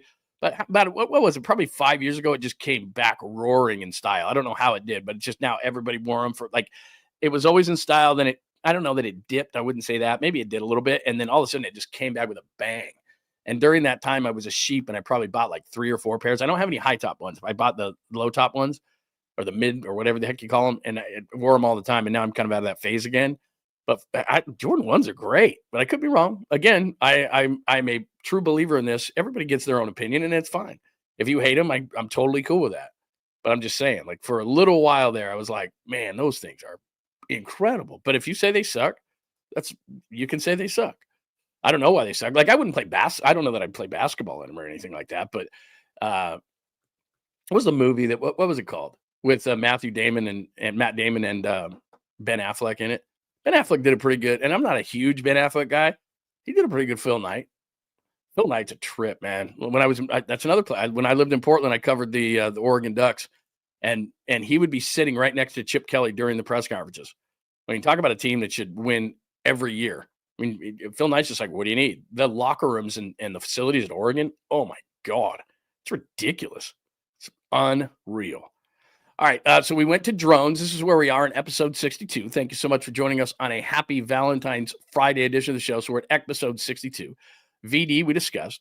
Golden State 105, Houston 98, Jimmy Outlook, Warriors lineup, All-Star weekend, annual warning about All-Star games. Take it for what it is, man. It's not going to be the intensity of the NBA Finals, and I'm good with that. Vince Carter's dunk we played for you. Chuck, which turned into a defend my city type of discussion, and it wasn't political, but I do appreciate differing opinions. I really do. Drones we just played. We're down to 49ers needs. Let me see if I can remember what I meant by that, because most of the time I know what I'm doing, and then I know. Thank you. I reminded myself of this. So I knew this. All right, I knew this, and then there's the 49ers question I was going to ask yesterday. So let me get to this. I'd love your opinion on it. So get this. I know that this is a big deal because we've been talking about the trenches for a long time. And then after the Super Bowl, I was like, oh my God, trenches, because everybody around the country said their team needs to fortify and have a four-man rush like the Eagles did, never blitzed. And the offensive line needs to get fixed because the Eagles offensive line just road graded the Chiefs into the ground. So everyone's like, my team has to be that. So then this morning, I think this is Matt Barrows, the great Matt Barrows, I think has a murder mystery book out. I got to get Matt on to talk about the murder mystery book. Not only 49ers, but he has a new book out that he co-wrote. But anyway, so this is from Barrows, and looking at the need for the 49ers at defensive tackle. This is crazy how little depth they have right now. He says 5 of the last 7 tailbacks the 49ers faced in 24 finished with more than 100 yards rushing, and it might have been 6 of 7 had James Conner played in a meaningless finale for the Cardinals. Meanwhile, the 49ers defense recorded defensive tackles. I didn't realize this. Recorded 1 sack. I remember it. Malik Collins against the Bears in Week 14 over the last 8 games with Javon Hargrave scheduled to be released. They have 1 marginal, and he's right, starter in Collins, and 1 developing player in Evan Anderson. If you don't know who Evan Anderson is, he wore the giant skull cap. An undrafted rookie in 24. They're fortunate the upcoming draft is deep at the position. They ought to take 2 with their 10. Take 2 with their 10 picks. So the only guys they have coming back who are not free agents, with Hargrave leaving, Malik Collins, and he was, to say the least, underwhelming last year. I thought he was going to be a part of a good rotation. Jordan Elliott stunk. He was so good in Cleveland the year before when he was a great run stuffer and the 49ers lost to Cleveland, and I was like, I expected something out of him. They got nothing from their D tackles this year, just nothing. And you can complain about Eric Armstead. Armstead was done. We can go back to Buckner, whatever. We can complain about Kinlaw. Yeah. Kinlaw's not coming back here. I saw some stuff where it's like, well, Salah's back. They could get Kinlaw back. And it's like, well, why? He was terrible. And now he wouldn't have the stigma of the, 14th overall pick, first rounder trying to replace Buckner around his neck. He wouldn't, but he would. That guy, he's gone and they came back. And it's like, that doesn't matter. So if I'm Javon Kinlaw, the last place I want to come is here because that gets recreated. Like he goes to the Jets, it's just some free agent pickup. He goes to any other team in the NFL, he's just some free agent pickup, and he can be a rotational defensive tackle and be fine. He comes here, it's like, oh yeah, there's that bust guy again.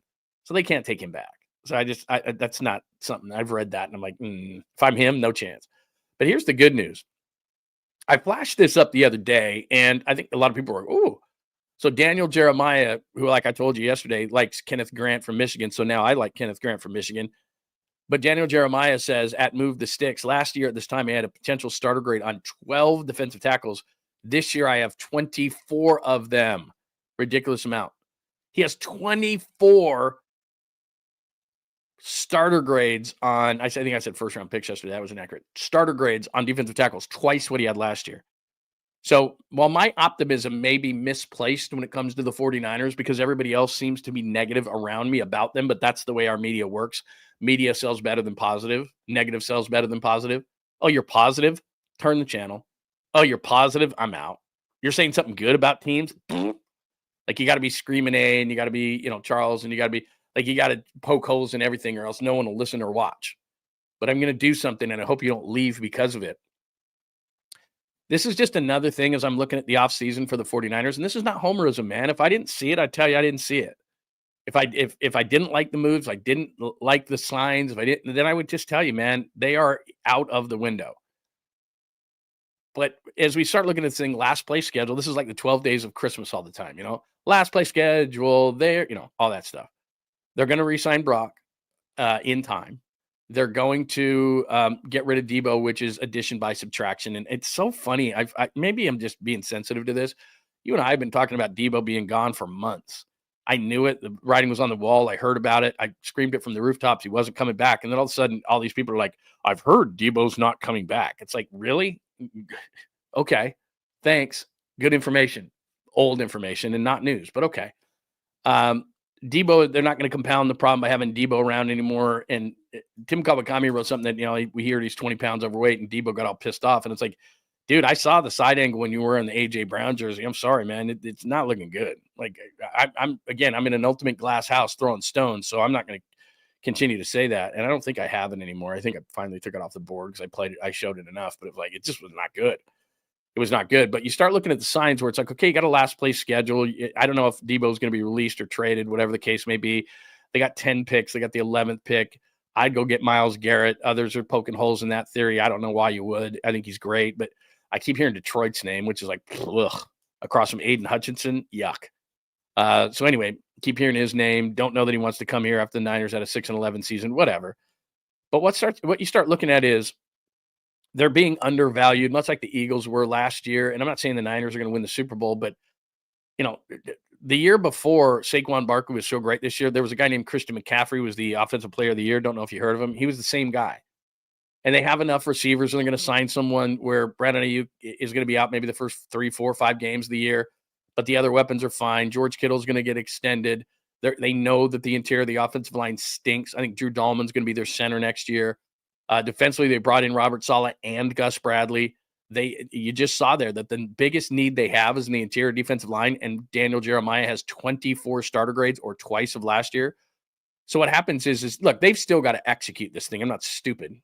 Mostly they've still got to execute this thing. And I understand that. And I showed you how the Eagles were built and how Howie Roseman just crushed it. And I don't expect them to have an offseason where they sign a guy like Zach Bond and Saquon Barkley. That was just unreal. And sometimes you got to get lucky. And that's somewhat what happened to the Eagles, but they set it up with a bunch of good drafts.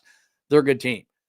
But when you're already taking the 49ers out, like they're already doing these things about predictions of Super Bowls and everything right after the season ends. Like you can't even enjoy a Super Bowl. Have the Eagles even had their parade yet? I'm not paying attention, but right away, like you win the Super Bowl, congratulations. And they put all these things up on ESPN.com. And the next day, can you do it again? Can you do it again? Here are the teams, here are the odds, you don't even you get 24 hours basically. Like teams get 24 hours to enjoy a win. Nowadays, you win a championship, you get 24 hours on ESPN.com as the champs and the news and all that kind of stuff. And they do the interviews and Scott Van Pelt talks to everybody. And then boom, the next day, can you do it again? Here are the odds. Here's who's going to win. Here's a mock draft. Here's mock free agency. Here's who's that. They're not going to do it. The odds are against the Eagles. I think the Chiefs are the favorites now. And the Niners are all the way down, which is where you want to be. We get so worried as fans about who's talking about us. Why aren't they talking about us? Why aren't they giving us more accolades? Why aren't they saying we're going to win the championship? How come our odds aren't better? That's not what you want. You want to sneak up on people. Hey, underestimate me, man. The Eagles at the end of last year were a joke, and they were terrible. Knocked out in the first round of the playoffs. Jason Kelce retires. Oh, my God, they're no good. They can't do anything. Jalen Hurts isn't a very good quarterback, and all of a sudden they bounce back this year, and they win the Super Bowl. And I'm not saying the Niners are going to. What I'm saying is with the last place schedule and looking at the positions they need to fill, like defensive tackle, and there's 24 starter grades according to Daniel Jeremiah, which may mean that maybe you would go offensive line. Maybe you trade down and get an offensive lineman, whatever the case. Brock's going to get re-signed. Like McCaffrey's going to come back healthy, I believe. Ayuk's going to come back healthy, I believe. George Kittle's going to be happy and get an extension. Like there's a lot of good stuff. And they hired a great defensive coordinator and a guy that's going to be the assistant or the whatever, the quality control guy. That's a really great defensive coordinator and Gus Bradley in his own right. Those guys can't make any tackles or sacks or tip balls or interceptions, but that's pretty good. That's a good place to start. So anyway, underestimate the Niners at your own peril. I understand that. But you start to see all these different signs of Daniel Jeremiah saying these 24 starter grades on his guys. And we know that in the draft, that is in the 49ers' favor. not homerism. It's reality. And everybody who wants to like poke holes and rip and, hey, do they have a lot of work to do? Hell yeah. In fact, let me transition to this. This is a great question. I meant to get to it yesterday and we were so busy I couldn't. Like, look at this. 49ers Web Zone says, what are the 49ers without Debo, Greenlaw, Hufanga, and Ward? And that snaps you back to reality. And that's a great question because they're not going to have Debo, as I've been saying for months. Dre Greenlaw, I keep hearing they love this Sherwood kid. In fact, I'm going to pop that back up on the screen in a second because I've been pounding the table for this kid. But Dre Greenlaw apparently isn't necessarily willing to play ball on a one-year deal and thinks there's something more out there from what I understand. And so maybe Dre's not back next to Fred. Hufanga, I know, isn't going to be back because unless he drops his price appreciably, he's looking in the range of Xavier McKinney, who went from the Giants to the Packers with a $69 million deal. And he's not getting that here. And Tavarius Ward is not coming back. He had the off-the-field issues, unfortunately, with his young 2-year-old daughter, or nearly 2-year-old daughter passing away. And he said at the locker room cleanouts that his wife has PTSD and she can't even come back to California. So he's not coming back here. I'm sorry.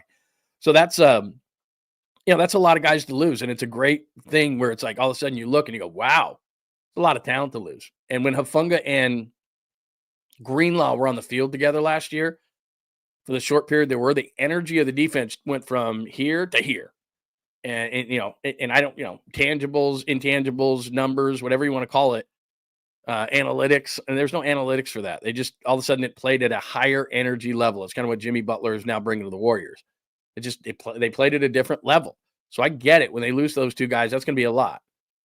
But there's one guy, when Dre walks out the door, this guy played for, I keep bringing him up.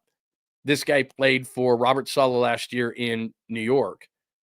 And again, the tape is trending up, 154 tackles, 10 tackles for loss, 3 pass breakups, downhill with speed. Yes, please. Cutting off the ball, pursuing edges. I see coverage upside here. This is from ESPN.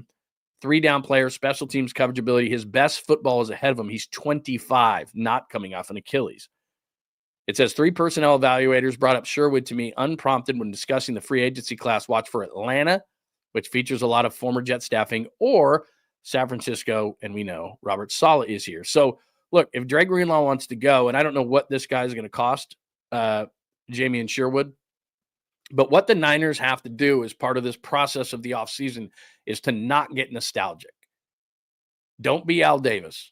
Be Bill Walsh. A year too early rather than a year too late. And I love Dre Greenlaw. Love him. Off the field, on the field, energy-wise. Larry Krueger was all over the guy, 5th-round pick out of Arkansas before the draft even happened. He went, hey, this guy runs like a 4.7 plus, but on the field is much, much faster. And that's what he was. And he was great. But he's coming off the most difficult injury to recover from and is not looking to play ball on a 1-year deal right at this moment. Now, look, we haven't even had free agency open up, but his agent probably knows what a general feel for what the market is going to give to him.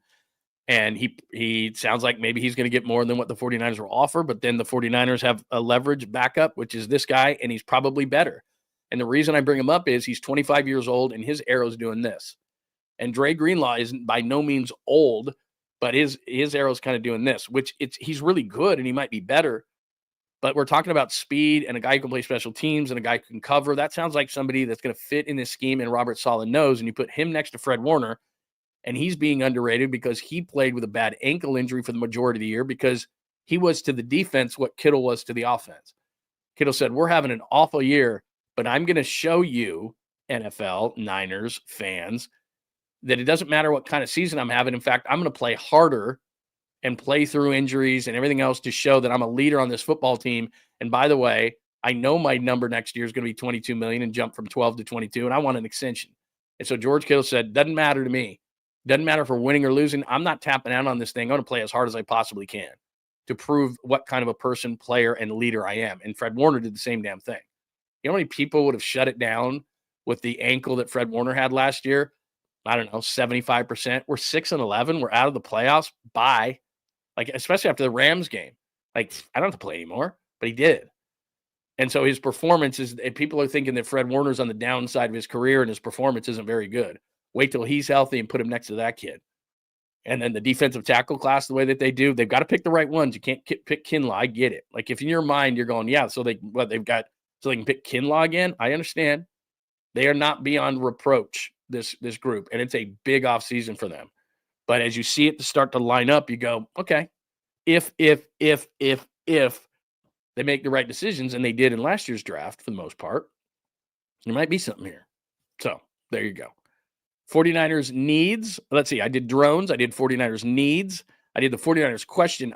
I skipped one thing that that I just have to remind people of. And thank you so much for joining us. We appreciate it. John Lund Unleashed, by the way, before I get into this no max question, we've been going about an hour and a half. Thank you for joining us. I'll check out to the comments in just a second. I haven't been out to the lines to check what everybody's talking about in a minute, but it is John Lund Unleashed. Please make sure that you are following us on YouTube. Please make sure you are liking us because the algorithm likes that, and that you are subscribing. And not only that, if you'd love to be a Lund loyalist, I would love that as well. And we are doing all sorts of cool things for our Lund loyalists, so make sure that you join that. If you were watching on X and Instagram, which is at John Lund Radio, thank you for doing that. We have a whole chat room going on at YouTube, and it's a lot of fun if you want to jump over here. But if you're watching in content on X and Instagram, I respect that, and that's totally fine. And if you want all things John Lund Unleashed, so if you missed shows, missed podcasts, which were on Apple and Spotify, if you missed any of those things, and the daily blog, which we write a story about something that we think is the story of the day, and we put a video with it. So actually writing, I used to be a sports writer, so you can check that as well. JohnLundUnleashed.com. In fact, let me look over at, because I always forget Instagram sometimes. And then there's a lot of people in there asking questions. So good morning to Instagram. Good to see everybody over here. Thank you so much for hanging out with us. And I always like to check X as well. So that's what we got going on as far as that goes. But anyway, there you go. All right, let me get to this before I jump out and say hello to everybody again. Did I put this on here or not? I think I did. Maybe I didn't. It's okay. It's not a big deal. It's just kind of a fancy way to oh, here he is right here. And I like to give credit where credit is due. So the FSF Niners say, according to Ian Rappaport, Max Crosby trade, blah, blah, blah. He wants to win. And there's he. And I was actually at that game. That was Nick Bosa and Max Crosby. And I believe that was the Jan 1 game that I was at a couple of years ago in Las Vegas. And so people look at that and they go, oh, my God, they're going to get Max Crosby. Now, look, I'd rather have Max Crosby at 27 than Myles Garrett at 30, but I'd like to have either of those guys, and I would give up 11 and other stuff. Now, Crosby would be more expensive than what Myles Garrett would be. Here's the major problem in that equation. Mark Davis hates the 49ers and will not trade with the 49ers unless it is ridiculously in his favor. The 49ers had a better offer on the table, I know this for a fact, than what Khalil Mack in the Khalil Mack deal than the Chicago Bears years ago. And Mark Davis said, absolutely not. Not trading with the 49ers. Not going to do it.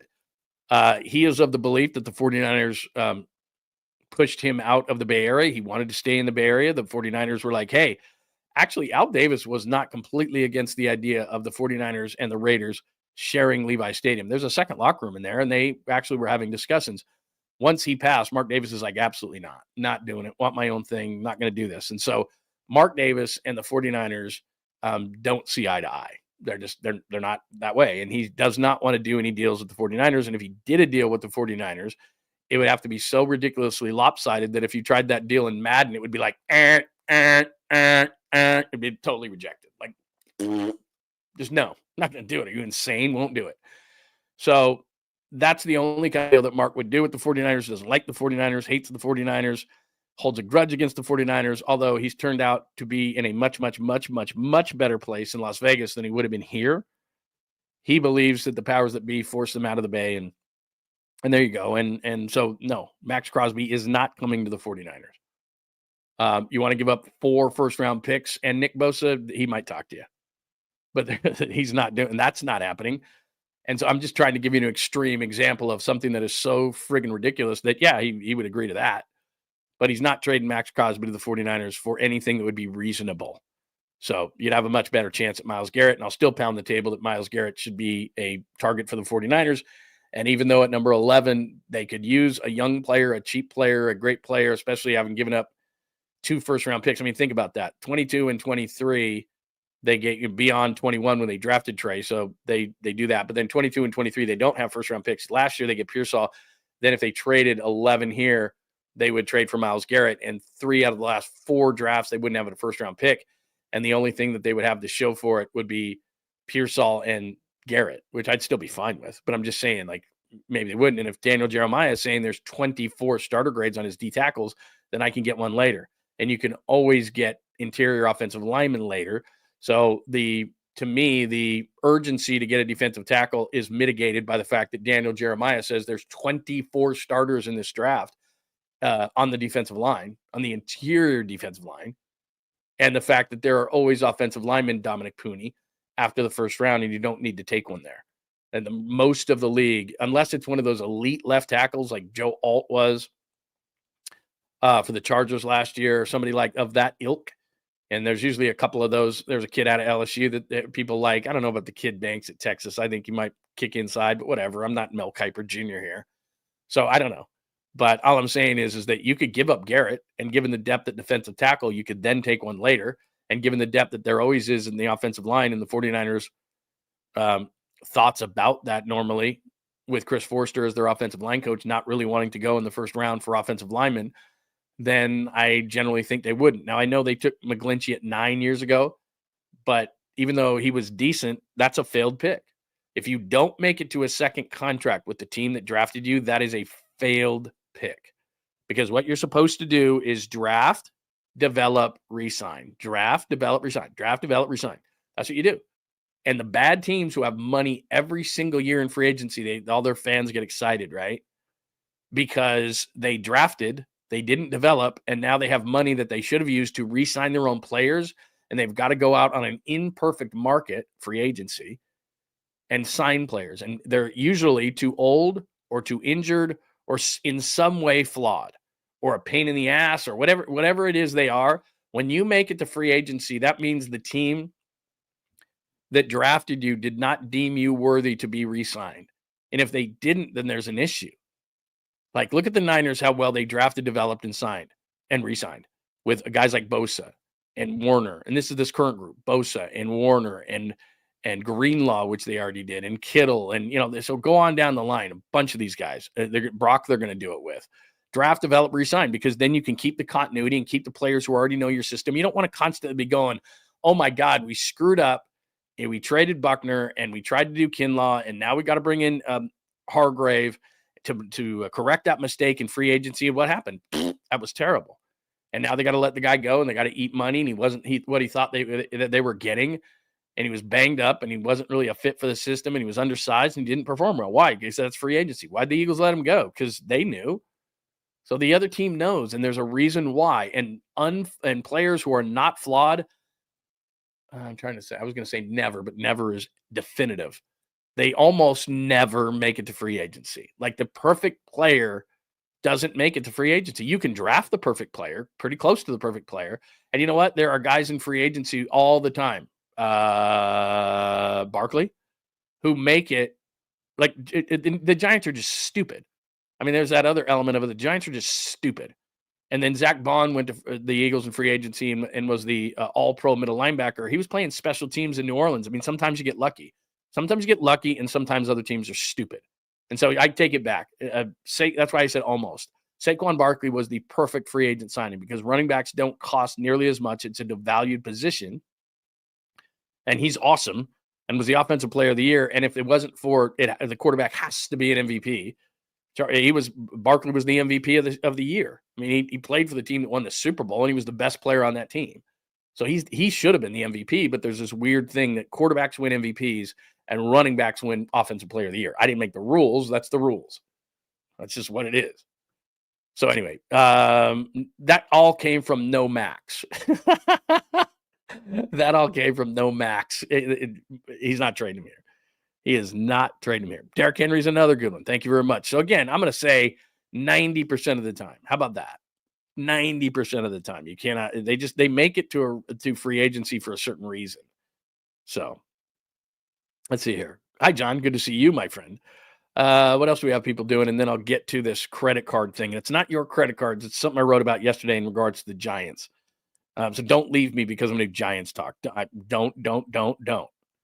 Because this is, I learned something yesterday, and I want to pass on that knowledge to you to say that what the Dodgers are doing is the way every team should be doing it. And I'll explain why in just a second.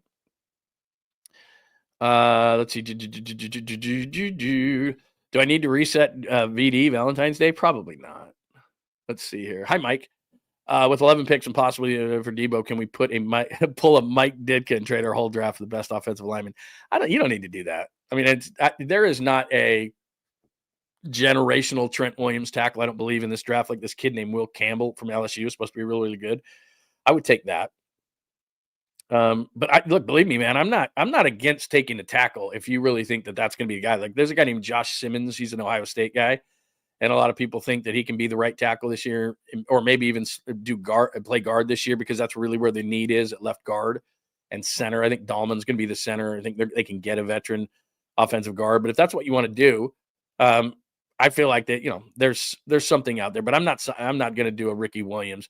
The only thing, if people remember this, Mike Ditka did it when he was with the Saints, and that's when running backs had much higher value. If you want to trade your whole draft for a quarterback, like when Andrew Luck came out, or, somebody who you really think is going to be all that, which is really difficult because Trevor Lawrence, I thought, was going to be all that. He's just okay, So I don't know. Do you have an automatic, he's all that? I mean, Mahomes went 10th, so did anybody know that? And he was behind Mitch Trubisky. I mean, Burrow, we thought that Burrow was going to be all that, and that would be a guy. Like, if you knew what you knew about Joe Burrow when he came out of LSU and that ridiculous offense that they had there, would you trade your whole draft before that draft for Joe Burrow? Yeah, of course.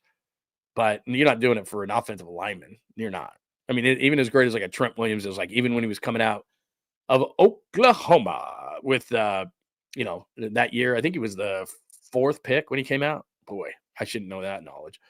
He was the 4th pick coming out. Like, how would you know? I think Russell Okung was the 6th pick in that draft by Seattle. So that would be 2010. Somebody double check me on that. Did I know that Trent Williams, off the top of my head, was the 4th overall pick in the 2010 NFL draft? I didn't know that I knew that, but I might have hit that. But I could be wrong. But I can't remember anything hardly day to day, but I think I know that. All right, let's see. All right, great stuff on the line today. Let's see here. They need to, between the offensive and defensive line, if that's what you're asking, got to get at least 3 D linemen in this draft. I'm 100% behind you. I mean, they got to do that. But it seems to me, and I don't know about the offensive line, because offensive line does not equal ratings. But yeah, it seems like the offensive line, there's always depth in the offensive line, and you can get them mid to late rounds. Same thing, defensive line, like I said, playing this whole stuff with Daniel Jeremiah. I just think that they are. Oh, here you go. Let's go back to the drones for a minute. We love to do random stuff around here if you're new. Pine Needle says, John, all the processors that operate the drones are plugged into a computer program that then will coordinate the picture in the computer, and then they program and they run it. It's awesome. Yeah, it looks awesome. Like I said, that is one thing where I'm like, I have no friggin' clue how the whole drone thing works. But all I know is, and since you brought it up, let's just throw it up there again, and then we'll go back. We'll go down to the credit card thing, because this is fascinating stuff that I want you to stay around for. Where's the drone thing? Oh, here it is right here. Make sure that, yeah, look at that. I mean, I don't have a friggin' clue how that works, but I just know the Bay Bridge, which is awesome, and the Jordan 1, and somebody earlier said they hate Jordan 1s, which I don't know that I've ever heard that. I mean, are you talking about it from a performance standpoint? Could be. But I mean, look how cool that is. I mean, I love having All-Star Week, and then it turns into a 23. What in the what? I mean, seriously, back in the day when, hallucinogenics were a thing for me, which is a long time ago, I'd have been like, oh, like double rainbow guy. Oh, Jordan 1 into a 23. I'd have been freaking out. Like, oh my gosh. That's pretty cool though. Thanks, Nick. That's pretty cool. I like I said, I'll take your word for it that I generally thought that, yeah, that's computer generated, but I mean, that's cool. All right. I'm going to share my screen with you for a minute, just because this is going to make things a lot easier. But for those complaining, and I used Alex Bregman. The Red Sox got Alex Bregman on a bunch of deferred money, and so I would love it if you read this, because I don't know that I can properly do this conversation without you reading this entire piece, but I'm just going to take a little bit of it. And this was on John Lund Unleashed. I don't want to edit the post. Is this? Yeah, okay, this will work. Let me share my computer screen with you for a minute. And you can see that, me, your host, do-do-do-do-do-do-do. So that's johnlundunleashed.com. I just want to give it a quick plug. Live YouTube shows. So that was yesterday's show. I should have loaded in today's, and you could have watched it live. You can hit this for the latest podcast. So if I hit this pink button right down here, then come on, man. What do I have, slow internet around here? You can see all the old podcasts and things. You can download podcasts from there. You can do the same thing with all the shows on the video shows and things like that. Same thing. So all the YouTube shows that we do are in one place. Look, that's us right now. So you've got that kind of stuff. Everything is there. So everything is archived on there. So what I did is I do this blog post every day, or try to.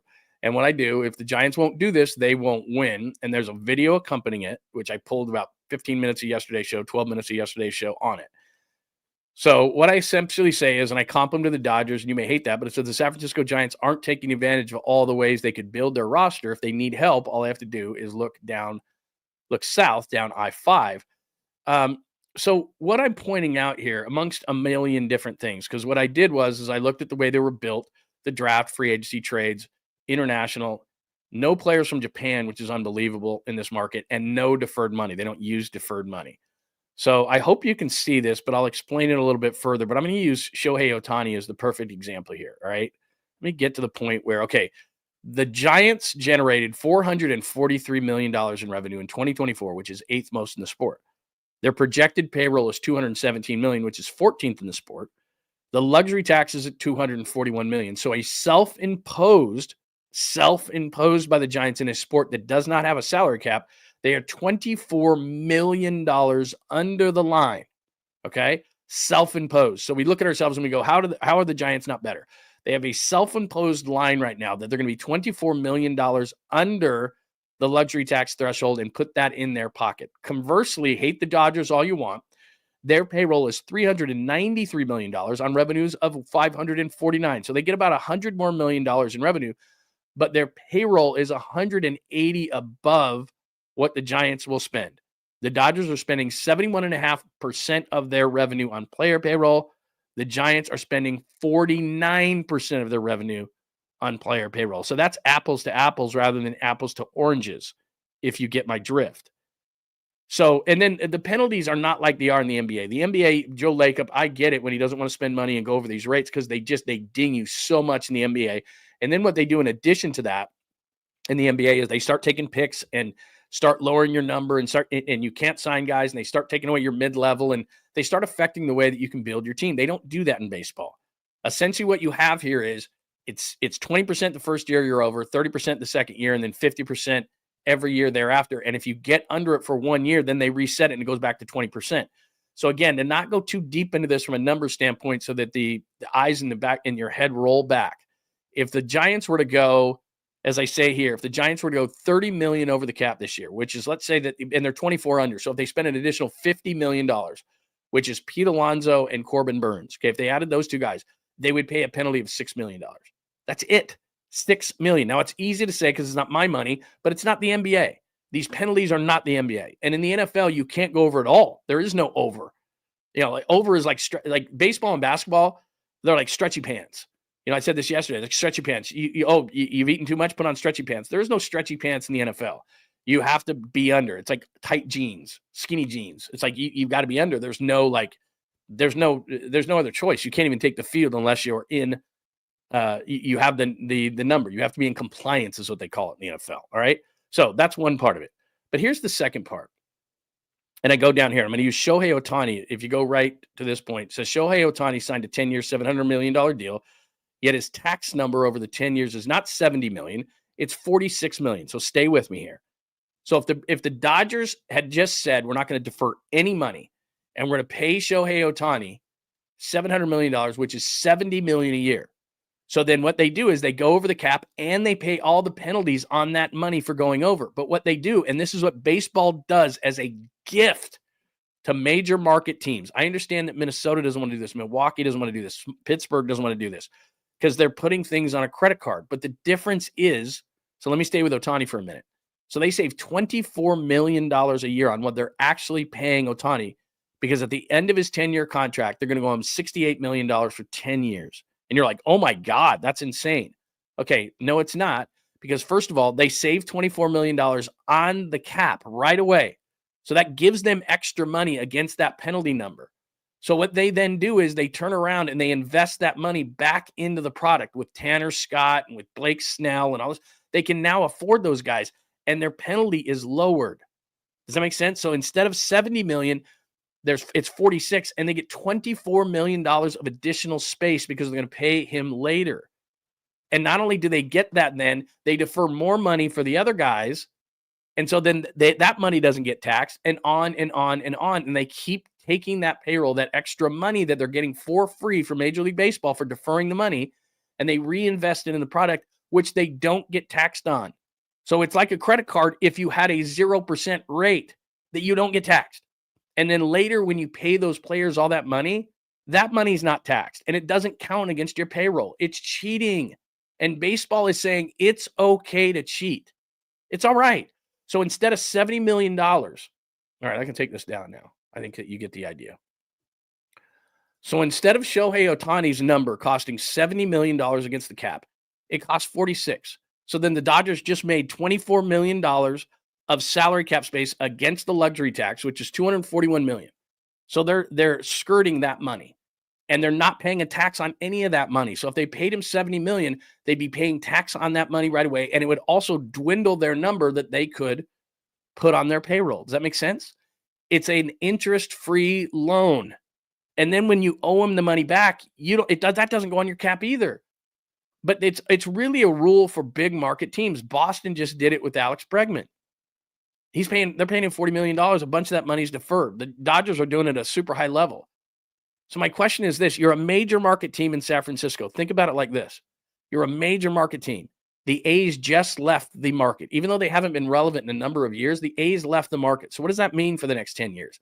It means anybody, not A's fans now, but anybody who's grown up, just like when the Raiders left the market, all of a sudden the Raiders came back and they go, what the hell happened to our fans? They all became Niners fans because you left. So this young generation, if they want to be baseball fans, most likely they're going to be Giants fans. Corporate sponsors, if you want to be in the baseball world in the Bay Area, you got to be in with the Giants. It's just the way it is. So they're going to grow their pie bigger and bigger and bigger. What does that mean? You could pay players. You could pay them. You could play them now and pay them later when you're going to have a bigger pie. And the pie right now in baseball, much like football, Amazon's getting involved. Netflix is going to get involved. Apple's going to get involved. They already are. So where's that pie going to go? You think it's going to shrink or get bigger? It's going to get bigger, much bigger. So you can get an interest-free loan, know that your revenues are going to grow substantially. So when you pay those players, that money is actually less valuable. You're getting more money, and that money is interest-free. And you can pay them later on an interest-free loan, cut your tax bill down. So if I give Shohei Ohtani $70 million, that's part of the tax bill. If I give him $46 million and defer the money, that money when I pay him is not taxed. So I just skirted the tax. I'm paying him less money. My money that I'm going to have in the future is going to be more valuable. My franchise is going to be more valuable. The revenues are going to be higher, so I can afford to pay him later. It's not a big deal. Interest-free loan, interest-free credit card. Like, why would you pay cash? It's like if you had a credit card that had all these deals, travel, and all these different things, then why would you, and you could pay it off every month. Then if you got all these free perks from your credit card, why would you use your debit card or cash? You're not getting any perks from that. The smartest people I know use their credit card all the time, and they get all these perks. They travel for free. They eat for free. They do all these different things. Smart people do that, and then they pay off their credit card at the end of the month so they don't have an interest charge. But they get all these perks from their card, and I'm like, how'd you get that vacation? On my card, my points. Baseball is telling you as a large market, here, we want you to win. You want to talk about something that's rigged? Like you look at Kansas City, oh, the Chiefs, the refs. No, baseball is not even trying to hide the fact that they don't want the Pirates to win because they won't defer money because they can't. Or the Brewers or the Minnesota Twins. I mean, they could, but they're probably afraid as hell because what happens when you're a smaller market team like that is if you make one or two mistakes, it greatly changes what you can do in the future. If you bomb a couple dog contracts, you're like, oh my God, like Carlos Correa. And if Carlos Correa bombs and is nothing and they have to sign another shortstop because he's out for 2 years or something with a major injury, Achilles or whatever, then they don't have a lot of money to make up for a bad deal like that. So they don't want to put things into the future, even though they should. They could do it on a smaller level, but the Dodgers get it. I'm sorry, you can rip them all for deferring money. Deferred money means I don't have to pay tax. Deferred money means I pay less, $24 million a year less for Ohtani. Then I take that money and I reinvest it in Tanner Scott or everybody asks, how are the Dodgers doing this? How are the Dodgers doing this? Well, number one, they're dedicated to winning. But number two, they're playing the system correctly. Don't pay cash for players. Don't put players on a debit card. Put them on an interest-free credit card on an interest-free loan. That's how you do it. And then you reinvest your savings into the roster. So you get more money on the cap. There's a $241 million luxury tax threshold. But the Dodgers skirt it by paying Ohtani 46 on the number instead of 70. They save 24 million, and they get more money on the cap. And when they pay him, their revenues are going to be higher in the future. Money's going to be worth more in the future. There's no interest paid. So that money that they pay right now, the value of the $68 million that they'll pay Ohtani at the end of his 10-year contract is probably more like 50 or 40. It's going to be it's more value in the future, means that really, if you did, like, you comp something, what was X worth 20 years ago? Well, it's worth more now. So, or the cost is more now. So you're getting the value of the money is more in the future.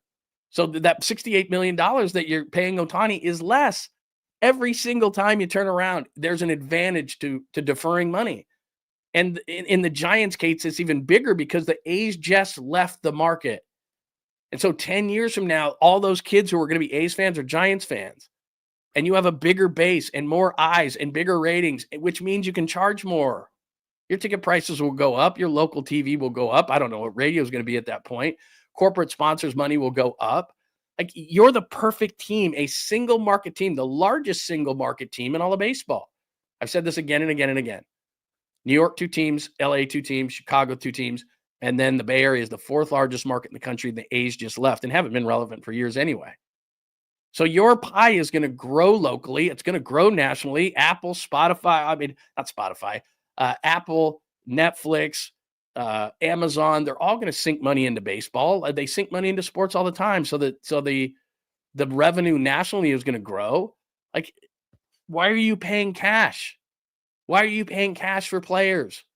Why are you not deferring money? The Giants do not have one deferred contract on their books. Not one. Why wouldn't you have taken the Willy Adames money and said, okay, it's 6 and 182 or something like that? Defer half the contract. Because if you pay Willy Adames, I don't have his contract in front of me, but if you're paying him $30 million a year, make it $15 a year on the books. And then you just got yourself $15 million against the tax. You just got yourself $15 million more to spend now. And then you take that contract and you defer that guy. Then you take that guy and you defer that guy. And all of a sudden you have a roster that looks like the Dodgers, and you're getting a finance-free loan and a 0% credit card. Hello? Like, I'm sorry that I hope this isn't overly confusing, and I hate too many numbers, but I did a deep dive into that. And I would encourage you to go to JohnLundUnleashed.com and read this story, because it makes a lot more sense if you can just sit down and look at the numbers. And I need a breakdown too. Let me just pop it one more time. I'm sorry. I'm on this tangent. Let me just pop it one more time and share my screen, just to kind of, again, I'm not going to go deep into this whole thing, but when you look into this thing, it drives you through a wall. Because so this is and the whole premise of this piece is, how are they building their team? Are they optimizing the way that they're building the team like the Dodgers are?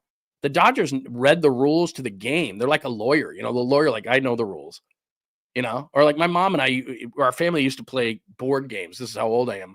We would play board games when we were young, and we just wanted to play the game. We didn't know the rules. My mom would read the rules and kick our ass because she knew the rules of the game. Can't do that. Can't do that. Can't do that. The Dodgers are the only team, and the Red Sox finally just did it with Bregman. They're the only team going, what is everybody doing? Like, what's going to happen? It's going to be like the 3-point line in the NBA, and the light's going to go on for somebody. It's already gone on for the Dodgers. I thought that you were supposed to imitate the teams that were winning. Why isn't anybody doing this? There's no downside. So if you look at Ramos, they've done well in the draft. They've done pretty good in free agency. They bombed in trades. This is just current teams, the current guys on the team. International market, they have not been good. In fact, they haven't signed a real impact international guy. I looked this up since Pablo in 2003. I mean, Camilo Duvall has a chance, but I'm talking about long-term, big-time. Matos, maybe. No players on the roster from Japan versus the Dodgers have 3 All-Stars. You realize that the Giants had the first Japanese player in history play for them. And despite all the perceived advantages that you think you would have, like I go down to Japan, none. You can see right there, the first Japanese player, and they haven't had a Japanese player since Nori Aoki in 2015. Like, what are they doing? What's going on? That's a way that they're just not taking advantage of. The international, they just haven't done well in it. Trades, not really good. So anyway, I did this whole thing based on the fact that you look at why the Giants are in 4th place. They've done okay in the draft. They've done okay in free agency. They haven't traded well. They haven't done well in the international market. They have no Japanese players, and they won't play the financial game that is given to them by the baseball gods to the major market teams and defer money. It's inexplicable. Inexplicable, I tell you. So anyway, take a look at that because it's a lot easier for you to read it than I am. I'm trying to explain it. And a lot of times what happens is that you get just jumbled and bumbled by numbers. And I would never do this on the radio because you got like 50 things going on and you're like, what is he talking about? There's too many numbers. So what I would suggest you do is go to johnlundunleashed.com and read that blog entry. But long and short of it is there is this deferral of money thing, if you really look into it, is brilliance. It's absolute brilliance. And the best advantage let me look up Adames' contract just really quick, and then I'll finish this whole thing. I promise, because you're probably like, bro. Okay, so let me just, I should have had this up already. You could probably use a break from my voice anyway. So let me give you an example on Adames' contract, all right, what this could do for your team. And I did with Ohtani. I mean, the Dodgers saved $24 million a year on Ohtani. Even though they're paying him $2 million, the number is 46 versus 70. And so therefore they have $24 million to play with. And then they just roll it over and over again. So then they take the $24 million and then they give that to somebody. And then they defer that money. Then they take that savings. They defer that money over and over again until they have this ridiculous roster that you're like, how did they get all this talent? Well, they got all that talent because they keep deferring and rolling over. And then that money gets lessened for that player. And then they'll pay them at some point. But I kind of use it, and I always say, well, it's a credit card. It's not a credit card. There's no 20% rate. There's no rate at all. Sorry, my internet is being choosy today. You just keep going again and again and again, and you can keep rolling it over and keep saving money and keep deferring money and keep saving money and get the interest-free loan. And so this thing won't come up on him. But so let me see. But for sake of conversation, right? I don't know. My internet's being screwy. The sake of conversation, if it's $30 million that they're paying Willy Adames per year and they defer half of it, like with Ohtani, they deferred like 98% of it. But if they defer half of his contract, which isn't a ton of money, $15 million, as I said, money's going to grow, pie is going to grow, A's are out of the market, you're going to own it. Deferring $15 million over 7 years for Willy Adames, which is like what, $80-90 million, it's not a big deal. I know that everybody has this negative perception of Bobby Bonilla gets a $2 million check every July. So what? It doesn't matter. So you're getting an interest-free loan. This is how you're going to pay Adames. And then you take that $15 million savings. And by the way, you just traded Taylor Rogers and put that in your pocket. So there's $21 million plus you're 24 under the number. So right there, you're looking at $45 to $50 million. What could you do with that money? And you could defer another guy. Okay, we get Corbin Burns. We defer half of his money. Same thing, no penalty, nothing, interest-free loan, interest-free credit card, over and over and over again. And then you're like, oh, but we got to pay the guy later. So what?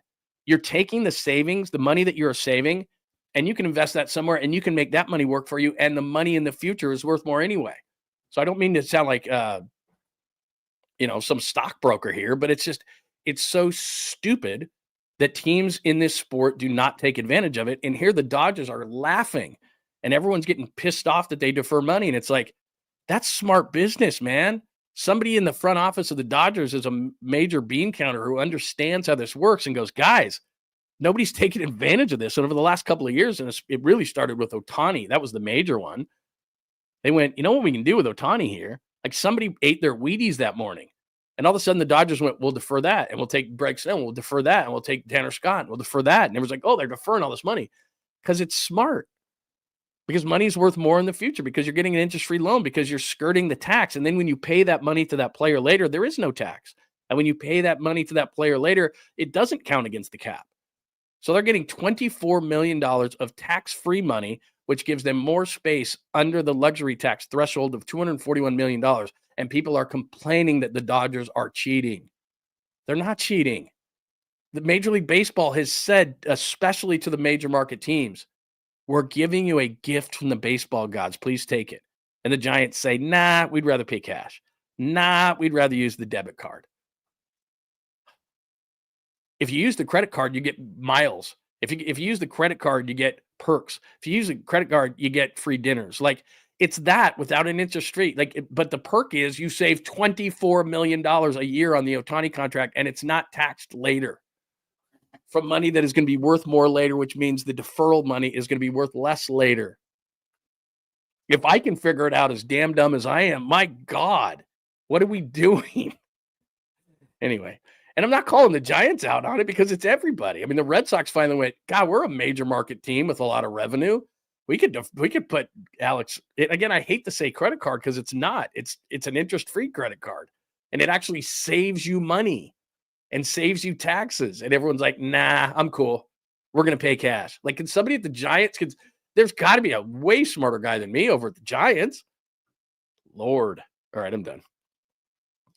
I'm done with that. I don't want to talk about it anymore. It makes me mad because everyone's mad at the Dodgers, and I'm not mad at the Dodgers. They actually read the rules to the game. Hey, guys, you get this? There's this killer thing we can do. It's awesome. They have a $379 million payroll, and what allows them to have a payroll is a $8 billion TV deal. I get it. But even if you have an $8 billion TV deal, all right, even if you have an $8 billion TV deal, if they didn't have this in play, then they would be paying Shohei Ohtani $70 million. And on that $24 million, they would be paying 50%. Okay, so think about it if they couldn't defer the money. And I don't have their deferred money in front of me, but they did it with Blake Snell. They did it with Tanner Scott. They did it with Shohei Ohtani. They did it with Yamamoto. Like, just for the sake of conversation, let's just have a little bit of fun and say that they defer because, again, Shohei's $24 million on his own. Let's say that every year right now, the Dodgers are just going to pick a number out. They're deferring $80 million. Okay, they're deferring $80 million per year, which I think is even more. But then they're in a 50% tax threshold. Again, not to be your accountant. They're on a 50% tax threshold because they're over the number every single year. First year, it's 20%. Next year, it's 30%. Third year plus, it's 50% of the tax threshold that you're over. So let's say the $80 million they're over. That's probably accurate. They're saving $40 million on a tax bill every year. Every year. And they're buying themselves extra money under the cap. Is that dumb or smart? And all they got to do is pay them later, which, again, I understand that. I'll be honest with you. I don't put anything on a credit card. I used to when I was young. And then you're like, oh, my God, I'm paying interest fees and all these kind of things. You're not paying interest fees in baseball. They're not. You're not getting an interest. You're not. I'd jack up my cards to like $10,000. I'm like, then I'm paying all these interest. I'm like paying like $300 a month in interest. I didn't get it. Like, oh, my God. So I paid off all my credit cards. I have low limit credit cards, even though they could be higher. I don't trust myself. Start drinking and I'm buying myself, calfskin boots. So all of a sudden I don't trust myself. And so I have low limit credit cards because I don't want to do that. And I put a lot of things on a debit card. And the only credit card I have is a miles credit card. And so I put things on that just because I want to get miles and free stuff and everything else, because I'll buy groceries, all that kind of stuff on that so that I get free travel out of it. Why would I pay for travel? It's the same thing the Dodgers are doing. They're getting tax-free credit card, tax-free loan, all the perks, all the travel, all the stuff. And everybody else in the league outside of the Red Sox, who just the light bulb just went off on, everybody else in the league is paying with a debit card or cash. I understand why I have to do it because I'm an idiot. I don't want to pay down the line, but I understand. I'm kind of like Milwaukee or Pittsburgh. I don't want to pay the credit card bill down the line. I don't know what kind of revenues I'm going to have. I don't know if I'm going to sign a guy to a Carlos Correa to a deal if I'm Minnesota and he he tweaked something and now I'm stuck on that. And I got to pay him in the future. Like I get it. I do. But the Dodgers and the Giants and the Red Sox and those teams of the world and the Yankees, deferring is not a problem. It's not. And it's actually smart business. So now we're all smarter. I said I was going to be done. And look, I'm also not saying, and that's a good point by you, I'm not saying that revenue doesn't matter, because I didn't put that in my notes today, but the Giants have revenues of, I did put it on the piece though. The Giants have revenues of $443 million, and the Dodgers last year had revenues of $549 million. But yet the Dodgers spend 71.5% of their revenue on payroll, and the Giants spend 49%. So who's going to win? It's not like that in football where there's a hard, and you can't walk on the field if you're not in compliance. In the NBA, they whack you so hard for this stuff, and I give Joe Lacob a ton of credit. And then they start taking, your ability to sign players, and they lessen things. And in the NBA, it's very prohibitive. In the NFL, there is no give.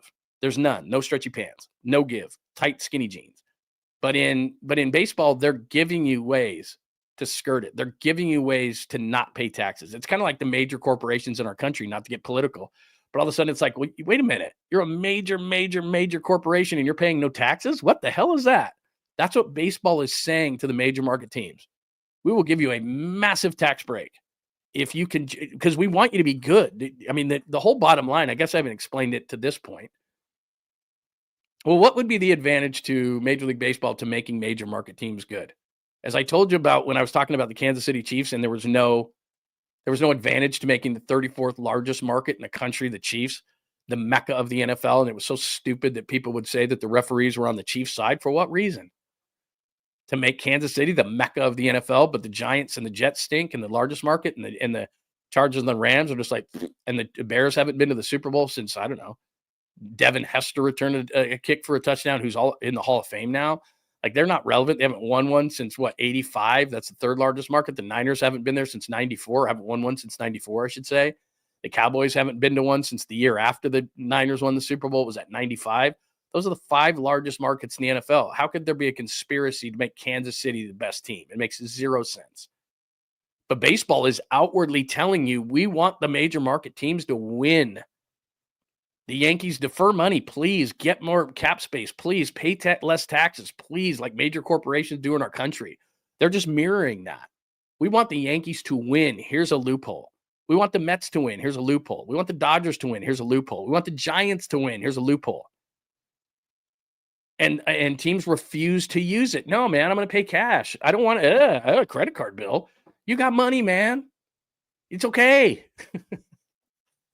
They want you to win. They are openly saying, we don't want Pittsburgh. We don't want Pittsburgh on the big stage. We don't want Minnesota on the big stage. We don't want Milwaukee in the World Series. We want the Yankees and the Dodgers, and Texas is a large market. We wouldn't mind the Rangers. Houston's okay. Philly's okay. The Bay Area for sure. Like, we want that. Those are the teams we want to play each other in the World Series. And we're giving you a major loophole so that it can happen. And major market teams, and the Giants are one, regardless of having the 14th largest payroll on the 8th most revenue. They're a large market team, and the A's just left the market to make them the largest single market team in baseball. And they're paying with cash and a debit card. But let's blame the Dodgers. I don't want to defend the Dodgers, just like I didn't want to defend the Chiefs, but anyway. All right. I do have the diffuser going. Come on, diffuse me. I'm done. And again, look, I'm not anti-Giant. I'm not mad at the Giants. I'm just saying there's a way here. And when people just uneducatingly say, and that was not even a word when I just said that, that was great. In an uneducated fashion, just scream and yell about the Dodgers and say that, they're cheating and they're this and they're that. What they're doing is they're just optimizing the way that they build their team. And if you go back to JohnLundUnleashed.com, where their Japanese pipeline got it, international pipeline got it, free agency got it, trades nailing it, spending money. Yeah, the Giants will never spend money to the way they spend. But the way to equalize that against every team but the Dodgers, because the Dodgers are always going to outspend you, at least in the foreseeable future, the way that you can hop over other teams in that way is that you can defer money. And you can actually you can expand that. And then you're nervous about, well, in the future, when I have to pay him, what are my revenues going to be? The A's just left the market. Major platforms are spending more money. Apple, Netflix, all these they're coming in, and there's more revenue, not less. There's going to be more revenue in the future, which devalues the money that you're going to pay that player in the future. And it's untaxed. I really am. I'm really done this time. Okay, before I play this, and this is going to get you in a really good mood. We just finished credit cards, which is really not the right way to categorize what is going on in baseball with the deferred money, but I'm sorry that I had to go on such a long tangent on that. I do have something that's going to put us all in a great mood in just a second. We've already done randoms the entire show, but let me double check on the discussion here. And again, you can always jump onto the YouTube channel, John Lund Unleashed, John Lund Unleashed, and johnlundunleashed.com, where you can read that piece where it will make more sense of what I just discussed. Because there's a lot of numbers involved. And a lot of times if I hear somebody on numbers, I'm like, oh, not doing numbers. I was told there would be no math on this show. I'm not doing it. A lot of people talking about Valentine's Day. Again, I just want to reiterate Valentine's Day, which is you do you. Don't listen to what I have to say. A card, like I said, that I still have to fill out. I think that's probably a requirement, right? I mean, shouldn't a card be the minimum? Flowers are beauty, eye in the beauty of the beholder, whatever that thing goes. Because I think that flowers die quickly and they're rather expensive. My wife loves flowers, so that's the way it's going to be. I would just say, and again, this is just a suggestion. You do you. Whole Foods has really good flowers, by the way, and they cut them fresh and they're really nice. If you don't want to just go crazy money, but don't go Safeway flowers. Those are, I mean, you can see right through those. Safeway flowers are like, they're half dead. You ran in there real quick. If you do want to have some fun, take your phone and go to Safeway. What time today? About 5 o'clock, 5:30, because a bunch of guys will be getting off work and they'll run into Safeway with this desperate look on their face, sweating and all that kind of stuff. And then it's like, they got to get flowers. And you're going to see that, like, what was the Schwarzenegger movie where there was that toy and was he fighting Danny DeVito for that toy? I can't remember. No. It wasn't Danny DeVito. It was the comedian. What was that guy's name? Big in the 80s and 90s. Dang it. Anyway, you'll remind me. But anyway, he fought for that toy and all that kind of stuff. So every guy is going to be like fighting for the vase that doesn't have the dead flowers at Safeway today at about 5 o'clock. And if you want to get a good bit, in fact, we're going to do that. Want to get a good bit, just like have your phone camera and just like follow guys going in with this desperate sweat that they can find some sort of a card in a vase of flowers with like 3 roses in it that aren't dead. Like I said, you don't have to get flowers. It's you. And then as far as the dinner, hey, maybe you want to just go to Applebee's, man, and I want my baby back. I mean, do whatever. You can do ribs, you get whatever is really, I don't care. Go to McDonald's. We happen to be going to a fancy Italian joint, but my wife already knows. By the way, I don't know how people know this, and maybe it's how I get hacked all the time, but somebody yesterday in the chat, they go, they nailed where I was going to dinner. I'm like, how did you know that? Of all the places, and it wasn't the one, this restaurant, there's one, it's not a chain or anything, it's a local, but there's one that we go to all the time, and we're not going to that one, we're going to another one. And the person yesterday said, oh, you're good. Maybe they work at the restaurant, because they knew, because I made a reservation for it. And they're like, oh, you're going to so-and-so, it's so-and-so. And I'm like, how did you know that? Like, is there a camera in here other than the camera in front of me? Like, seriously? Do I got to look at all the plants in here and everything and see if there's a bug in this place? If there is, I'm in some trouble. But yeah, like they told me yesterday where you're going here for dinner. I'm like, how did you know that? They did. All right. What was creepy? What did I say? Help me out, Skills. By the way, I saw that you missed the show yesterday. What's going on, bro? What did I say that was creepy? Did I say something that was creepy? What, the guys running into Safeway? I say so many things so fast. I'm wondering what I said. Remind me. Did I really say something?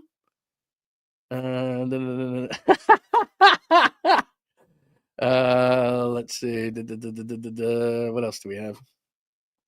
Wait, people are on all sorts of tangents today. Very, very cool. Very cool. I like it. But anyway, have a great Valentine's Day. I'm not leaving yet because I have something fun to show you. So don't go anywhere yet. We're 2:15 in. Jeez. Let's see. Just making sure, because everyone is all over the place. But anyway, I hope you have a great Valentine's Day. Whatever. Don't let people pressure you into doing it in a certain way, or buy flowers, or buy candy, or buy dinners, or whatever. Do you? I gave you the suggestion yesterday. Do it with what you want. I'll tell this story just real quickly one more time. We were at a place called Bocce 2 years ago in Pleasanton, and I thought I made a reservation in the place, and it's kind of small, and it's Italian, but steaks and all that. Really cool place. And it's on a corner, and they have a great outdoor area, but it was freezing ass and raining and everything like that. And so I didn't know that I made the reservation for outside. And so we get there, and I think it was rather early, maybe 5:30 or 6. And so they're like, "No, sorry, you have a reservation outside." And I look outside, and it's just like pouring like it's been lately. And I'm like, "Oh, this is great." And I said, "Well, what are my options?" And they go, "Well, you could sit at the bar. That's about all your options are." And so we did. We sat at the bar, and then two other couples who did the same dumb thing that I did. The guy, not the women, because guys are like whatever. So there's three couples at the bar, and it was cool. We had the best time ever. As I told you yesterday, my wife made friends with this woman, and they became, for a night at least, best friends. The more wine they drank, the friendlier they became. And I was kind of on the end, and then the rest of the people were. It was a smaller bar, but we had a great time. So if you did forget a reservation, and your wife or significant other is like, "Where are we going tonight?" Sitting at a bar at a nice restaurant, if you get there early enough, is money. And a lot of these nicer places will have not only the bar area, but then they'll have bar tables that aren't reservations. Now, maybe on Valentine's Day, they would reserve those tables, but I do know that a place that we go to in Danville, it's super, super good place. I told you, Chad, the bartender, is awesome and everything. Forbes Mill. So if you go to Forbes Mill early enough, you can probably get a spot at the bar. And Chad's like the best bartender and server rolled into one. Like, you get great service, all that kind of stuff. Always great service at the bar, by the way. You want great service? Sit at the bar, because they're right in front of you. You finish something, they grab it. You finish your drink, and they know, because the higher the bill becomes, the more money they make. It's basic. So anyway, then they have tables in the bar. They're nice tables. They're not some janky tables. They're good tables. So that's an idea. If you didn't make a reservation, you're like, oh, not there's anything wrong with Applebee's, but you're going to be eating at Applebee's, and she's going to know, or he's going to know, or they're going to know. Significant other's going to know. So anyway, not telling you. What? People are saying creepy. Did I say something? Did I say something creepy? Because if Joy's saying I'm saying something creepy, then I'm nervous. What did I do? Yeah, I agree with that. Some ladies care less about V-Day. And a lot of times it's, though, as I say this, I'm thinking about my mom and my dad, and they were married for a number of years and everything. And I know, and I've said this before, I said this today, but I'll just remind everyone, a lot of times, hang on a minute. Oh, you look nice. My wife is wearing red today. You're very see, my wife is really into Valentine's Day. I can't screw this up. It's not like I have to be a superstar today, but flowers are on the offing, a card. Your hair looks, you got your hair blown out already? You're looking good. Yeah, the red thing, and she's doing a little twirl and everything. Hey, come here. Hey. I mentioned our dog before. What was I saying about our dog? Oh, he stinks right now.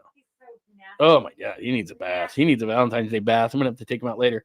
I was talking about him. What was I talking about? Oh, that he barks so many things. I know what I was talking about.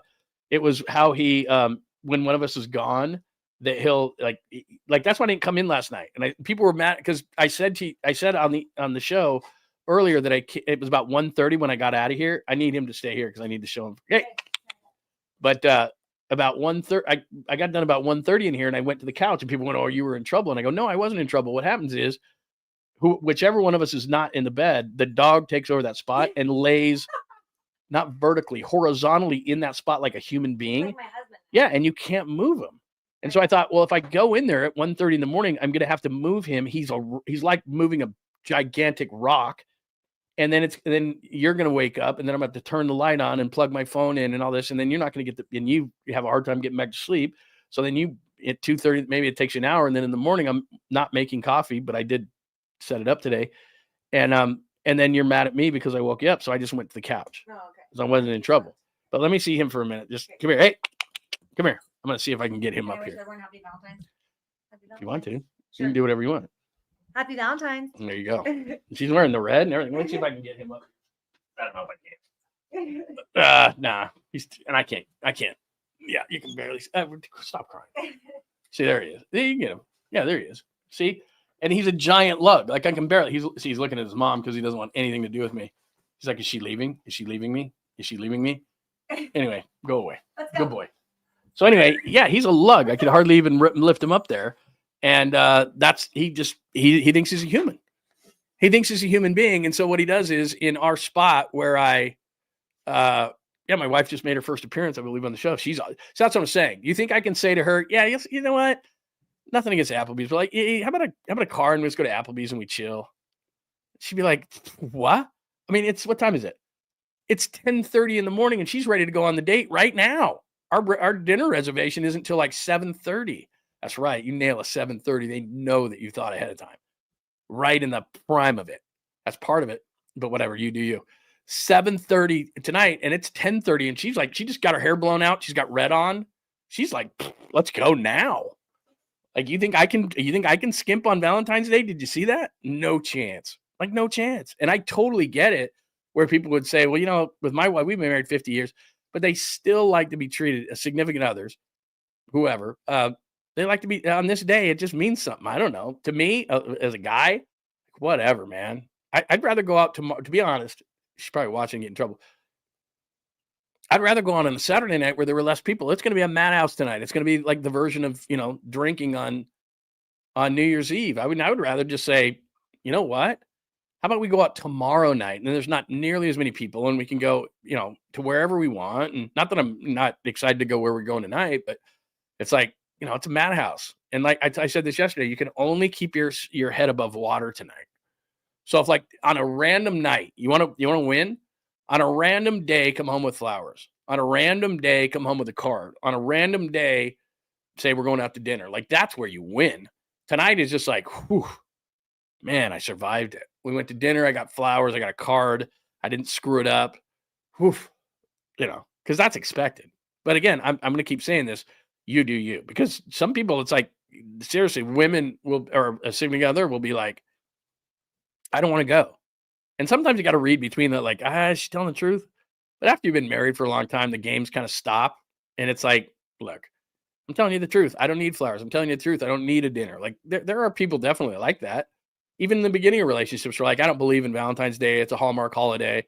And that's kind of how I believe. And I used to say all the time, like, you know, I treat her well all the time. I don't need a special day. She doesn't need a special day. But you do. I mean, it's just the way it is. So I like I said, I'm not going to tell you how to do your Valentine's Day, but you just saw what mine is. She came in red with her hair blown out already, and it's 10:30 in the morning. She's all giddy and she's doing spins for me and stuff, going, it's gonna be a great day. And I'm like, oh my God. Better just have it up. I have a card. It's not gonna work. It's not gonna count. It's not gonna do it. It's not gonna cover it. What else do we got? I'm with you on that. I did a New Year's Eve. Hi, John Holmes again. We did a set menu for New Year's Eve at an Italian place, and it ended up being incredible. But normally I don't like set menus, but you know what I did? This is why it ended up to be incredible. I don't know if I've told this story. So we were at this Italian place, and again, dumb me, I made the reservation. I think everything's going to be great. And they set us on this table, which ended up being great. But at first I was very skeptical. And so we go into the restaurant. It's dark and nice. And I'm thinking, this is perfect. This is going to work. We went to another bar for appetizers and a couple of drinks. And we go into the place for dinner. And we were like, and they had totally redone it. And it was very, very cool. So we go in and there's this massive table of, I don't know, and I'm not exaggerating, probably 20 people. So they had put a bunch of tables together, right?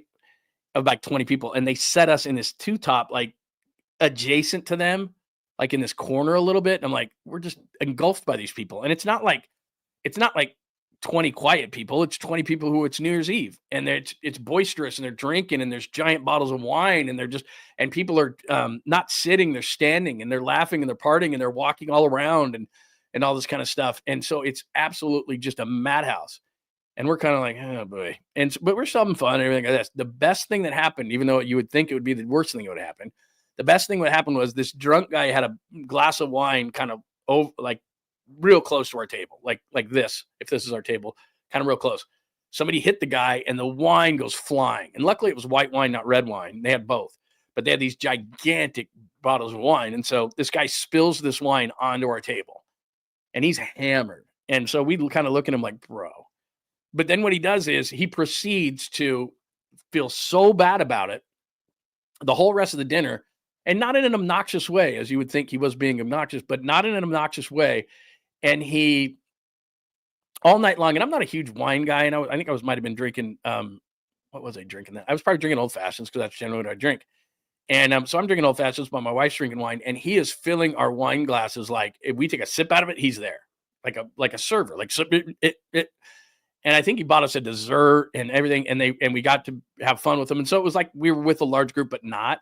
And we wanted a little bit of privacy, but it ended up being really fun. But the best thing that happened was this dude spilled wine on us from this giant 20 top, and we were like, "Oh my god, this is gonna suck!" And it ended up being awesome. So I don't know if that has anything to do with anything. Anyway, what are people thinking? Did people see the dog? I mean, it's giant. I mean, it's not a giant dog, but it's like a 60-pound dog, and it just won't move. And I just wanted to prove also, like, when I bring up poodles, because some people do not like poodles, he's not I mean, he's a Bernedoodle, but he's not a poodle. Like it used to be with me, when I heard any kind of doodle, I'm like, I don't want a poodle. Not a poodle. And if you have a poodle, that's totally cool. Totally cool. Yeah, she'll like that you said happy Valentine's to her, and that might help me. That might help me. See, there you go. People love dogs, don't you? I don't know if everybody loves cats, but everybody loves dogs. He's a great dog. Very smart. Except for when it comes to, I am not moving. Like, I'm a human being and I'm sleeping here and you weren't here when we went to bed. Like, seriously, if I'm not in the bed, because my wife will get into bed about 10 maybe, and then she's one of those people who has to watch TV to fall asleep. I'm the exact opposite. I cannot fall asleep with the TV on. So we're kind of yin and yang in that way, but I deal with it. And, but if I'm not, let's say that she gets in at 10 and starts watching like murder mysteries or shows or whatever she likes to watch, and the dog follows her around, as you can see, he's totally gone. Like when he came in here, she started to walk towards the door. He's like, I had to get him back. Like he's like a shadow to her. He's there. She's there. He's there. She's there. She's there. He's there. Like, it's just, that's how it is. And so anyway, if I'm not in there, he's up there, and he's not at her feet or anything like that. He's in my spot, and he's vertically like a human being sleeping. And then he'll try to ignore you for a long time, and then he'll look up at me like, I am not moving. So, bro, you find another spot on the bed. I'm like, no, that's not how it works. I come in, she's in, we sleep vertically, and then you find a space. Nope. He's a Bernedoodle. He's cool, man. I mean, he's a great dog, and he thinks the funniest thing too about him. And I said this the other day. He thinks he's a guard dog, and for some reason, and I don't know what goes through a dog's brain, but he barks at everything that's an animal on TV, and if it's a dog or a cat, bananas, crazy, bark, bark, bark, bark, bark, freaking out, trying to scratch up to the TV like he's protecting us from something that's going to invade our house. A bear, a deer, a rodent. I mean, anything that is not human on the TV, he loses his mind. But if it's a dog or a cat, it's crazy. And a lot of times there'll be a dog like on a commercial or something, and he might be like kind of in and out of it. And I don't know what it is about it. And they won't even bark or anything, but he has a sense for it. So he'll be like, have his eyes closed like this. And all of a sudden the dog will be on the TV, and both of us, me and my wife and I, if we're watching TV, we'll look at him or look at each other and go, what do you think? You know, we won't say it out loud. We'll just make eye contact. And what we're thinking is like, is he going to freak out? Is he going to lose it? Dog's not barking. It's just a dog on the screen. Within a half a second, he's got some sort of intuition that he wakes up and darts right to the TV and starts losing his mind. And he's up on his hind legs and he's scratching up and everything. I'm just like, how did you know that? Random. We just went through a bunch of random stuff. All right, let's do this as we try to get out of here today at the 2.5 hour mark of the show, because this is good news. And you've been asking me about this for a long time, and it's coming. I know a little bit more than what I can say constantly when we're talking about Tolbert and Mr. T, but since he's putting out videos now, we can start looking at this kind of stuff. So everybody's, Tolbert, where's Tolbert? When's Tolbert going to be on? When are you going to be on Tolbert? When's Tolbert going to be on your show? So it's getting closer and closer, and I'm not at liberty to say anything more than that, but I will say that because if he puts out a video, then I can show it, and it can be a tease for all of us. So Tolbert lives on Alameda Island, and so he does a little video here. And so this is what Tom is up to. I mean, it's like, what? Oh, jeez. Here we go. What is shaking? A lot of you have come up over the last few months and said, Tom, what are you up to? Walking. That's what I do now. I mean, why wouldn't I? But it's still not enough. I'm missing something. I've been doing it for 30 years. You know what it is. Talking sports. Watching sports and talking sports. Now, luckily, I get a little taste of that on my walks. You've been keeping up with the NBA trade? I know. It's wild, isn't it? I got some buddies. Yeah, right? I mean, it's like, what? Some regulars that I run across every day on my walks. And at least they want to stop for a minute and just talk sports. All right, Pablo. Take it easy, pal. Talk to you.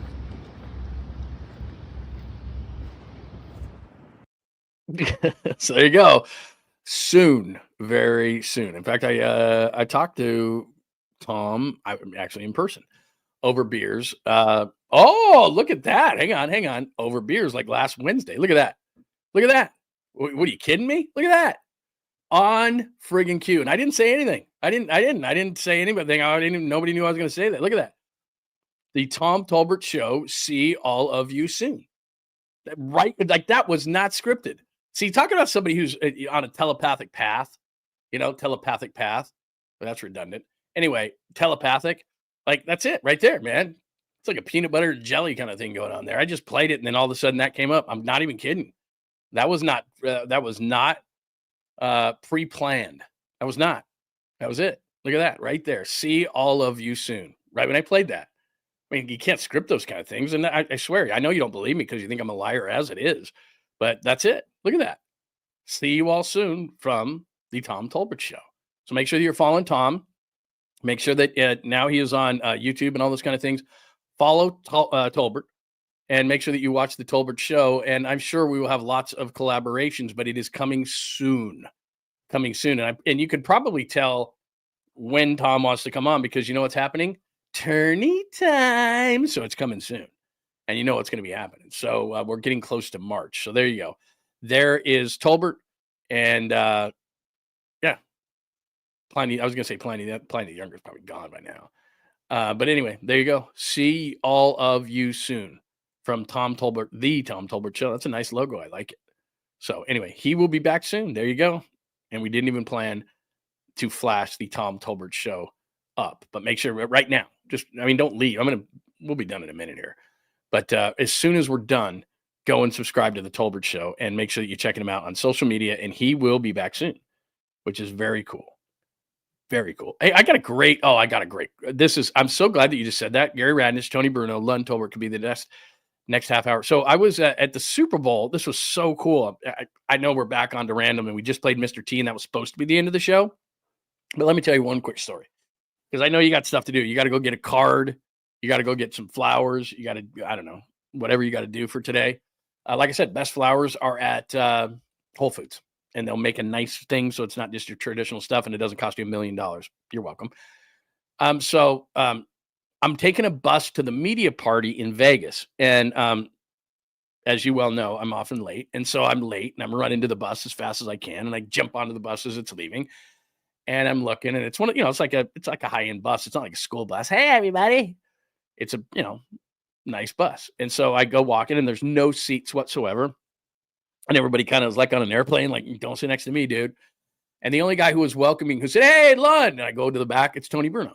And so Tony Bruno is sitting on the media bus. It's dark outside, and we got talking about what he's doing. And he's in Florida, and he's doing a show still because that's what Tony does. And his wife was on the bus, and I talked to his wife and all this kind of stuff. So yeah, it was cool, man. It was like maybe a 15 or a 20-minute ride over to the media party that night in Las Vegas at the Super Bowl last year, and got to hang out with Tony Bruno for a while.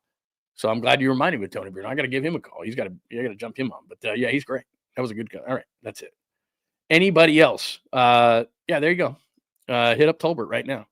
It's all one word, Tom Tolbert Show. Join now, please. So there you go. All right, we have had a great show today. Man, I know we went on a lot of tangents, and at the bottom there it says random, and that can happen at any point during the show. But we talked about VD at a high level. My wife is already ready, as you saw. She came in here in this red thing and looking great and blew out her hair and everything. Warriors over the Rockets, even though the night before they lost to the Mavericks. I don't know what the hell that works, but it does. Tolbert can tell you. 105-98. The Jimmy outlook, I'm not quite to the level of Draymond Green saying that it's a changer and it's night and day. We're only 4 games into it, but they're better. And Jimmy gives them something that Andrew Wiggins didn't. And so regardless of numbers, you can just see it. All-Star Weekend, love it. I'm going to go down to it. I went into this whole thing, the annual warning of, look, it's not going to be an award-winning, Oscar-winning show, but the All-Star game is what it is. So have the proper perspective when you're watching it. Vince Carter's dunk, we got into that. Chuck and me, and I went into this whole rant about defending the city of San Francisco. We'll see what Chuck does over the weekend. That's going to be interesting. The story with Chris Webber scoring the 56, that was a great story by Mully. Drones, I played that for you, the thing that was over the Bay Bridge, which I still think is like unbelievable and remarkable. Look at that thing. Drones, a computer. I don't know how it works, but that's cool. That I showed you a little bit earlier on in the show. 49ers needs, no Max Crosby. Mark Davis hates the 49ers, not happening. The 49ers question was losing all those players. Credit cards, I explained to you in excruciating detail and probably too many numbers about why the Giants should be deferring money. It's not even a credit card. It's not even a loan. It's a free, tax-free loan. It's a tax-free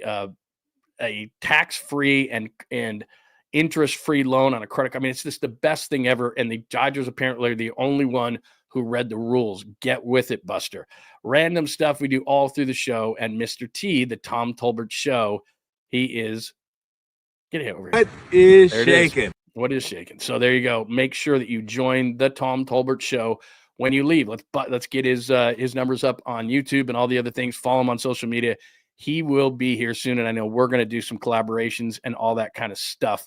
So make sure that you are hitting him up before he even hits the YouTube waves here and podcasts and all that kind of stuff. So make sure he will be back soon. All right. Did I miss anything else? I think I've asked that 18 times today. So I think we are all good. Everybody have an amazing, amazing Valentine's Day. Keep your head above water. Make sure it's a card. Flowers optional, chocolates optional. Probably dinner would be nice if you didn't make that dinner reservation. Again, sitting in a bar in a nice restaurant, but you have to do it early, is an absolute great idea. Forbes Mill, if you're in the East Bay, is a great spot where I go. Tell Chad, the bartender, I sent you, and he'll make you the most amazing old-fashioned that you've ever had in your life. And your significant other, I wish my wife was in here again. She has a drink that she drinks there that is so good. It's like a martini-ish kind of a thing, but and he makes it as a specialty. Anyway, whatever's near you, nice restaurant, has a nice bar, you're going to be able to get in there, and then you can just tell your significant other, like, what? I had this the whole time, man. I don't need stinking reservation. So, if you're in trouble right now, that's probably a good way to go. So that is it. We did a great show today. I really appreciate everybody. Not only have a great Valentine's Day, have a great weekend. If you're down in San Francisco, hit me up, man. Hit me up on social media at John Lund Radio, and I will be down near all the festivities, having a good time, checking everything out. Anything else that we have missed today? I think that is it. Make sure that you're subscribed on the YouTube channel, please. Thank you so much for watching on X and Instagram as well, at John Lund Radio. But if you make the move over to the chat, you're going to have a good time too. So make sure that you hit us up on YouTube. Make sure you subscribe. John Lund Unleashed on YouTube. We'll put out the podcast right now. Apple, Spotify, wherever you get your favorite podcast, we can do that too. And for all things Unleashed, we will put the show on there. You can watch the show live, archives of podcasts and shows, plus the blog, in which, like I said, one more last plug for this thing. I put on the blog today the story about the Giants. If the Giants won't do this, they will not win. Let me get to the top of it.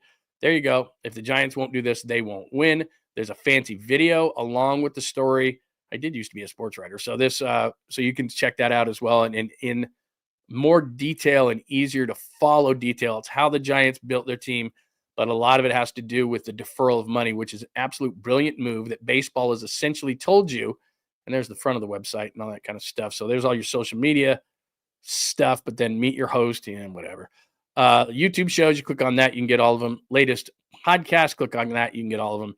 And then blog posts as well. So you can check all of it out, and it's all at johnlundunleashed.com. So if you would check that out, that would be incredible. Anything else? I think that's good.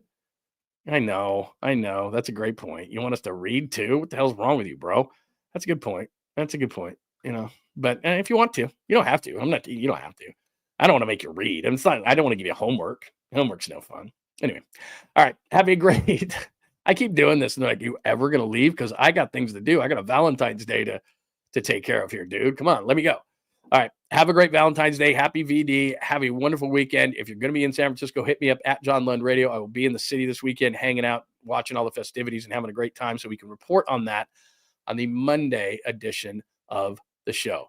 Thanks on X. Thanks on Instagram. Thanks on YouTube. Thanks for checking everything out. Apple, Spotify. Have a great weekend and a great Valentine's. Thanks for hanging out with John Lund Unleashed. We'll try to be better next time, though I wouldn't hold my breath.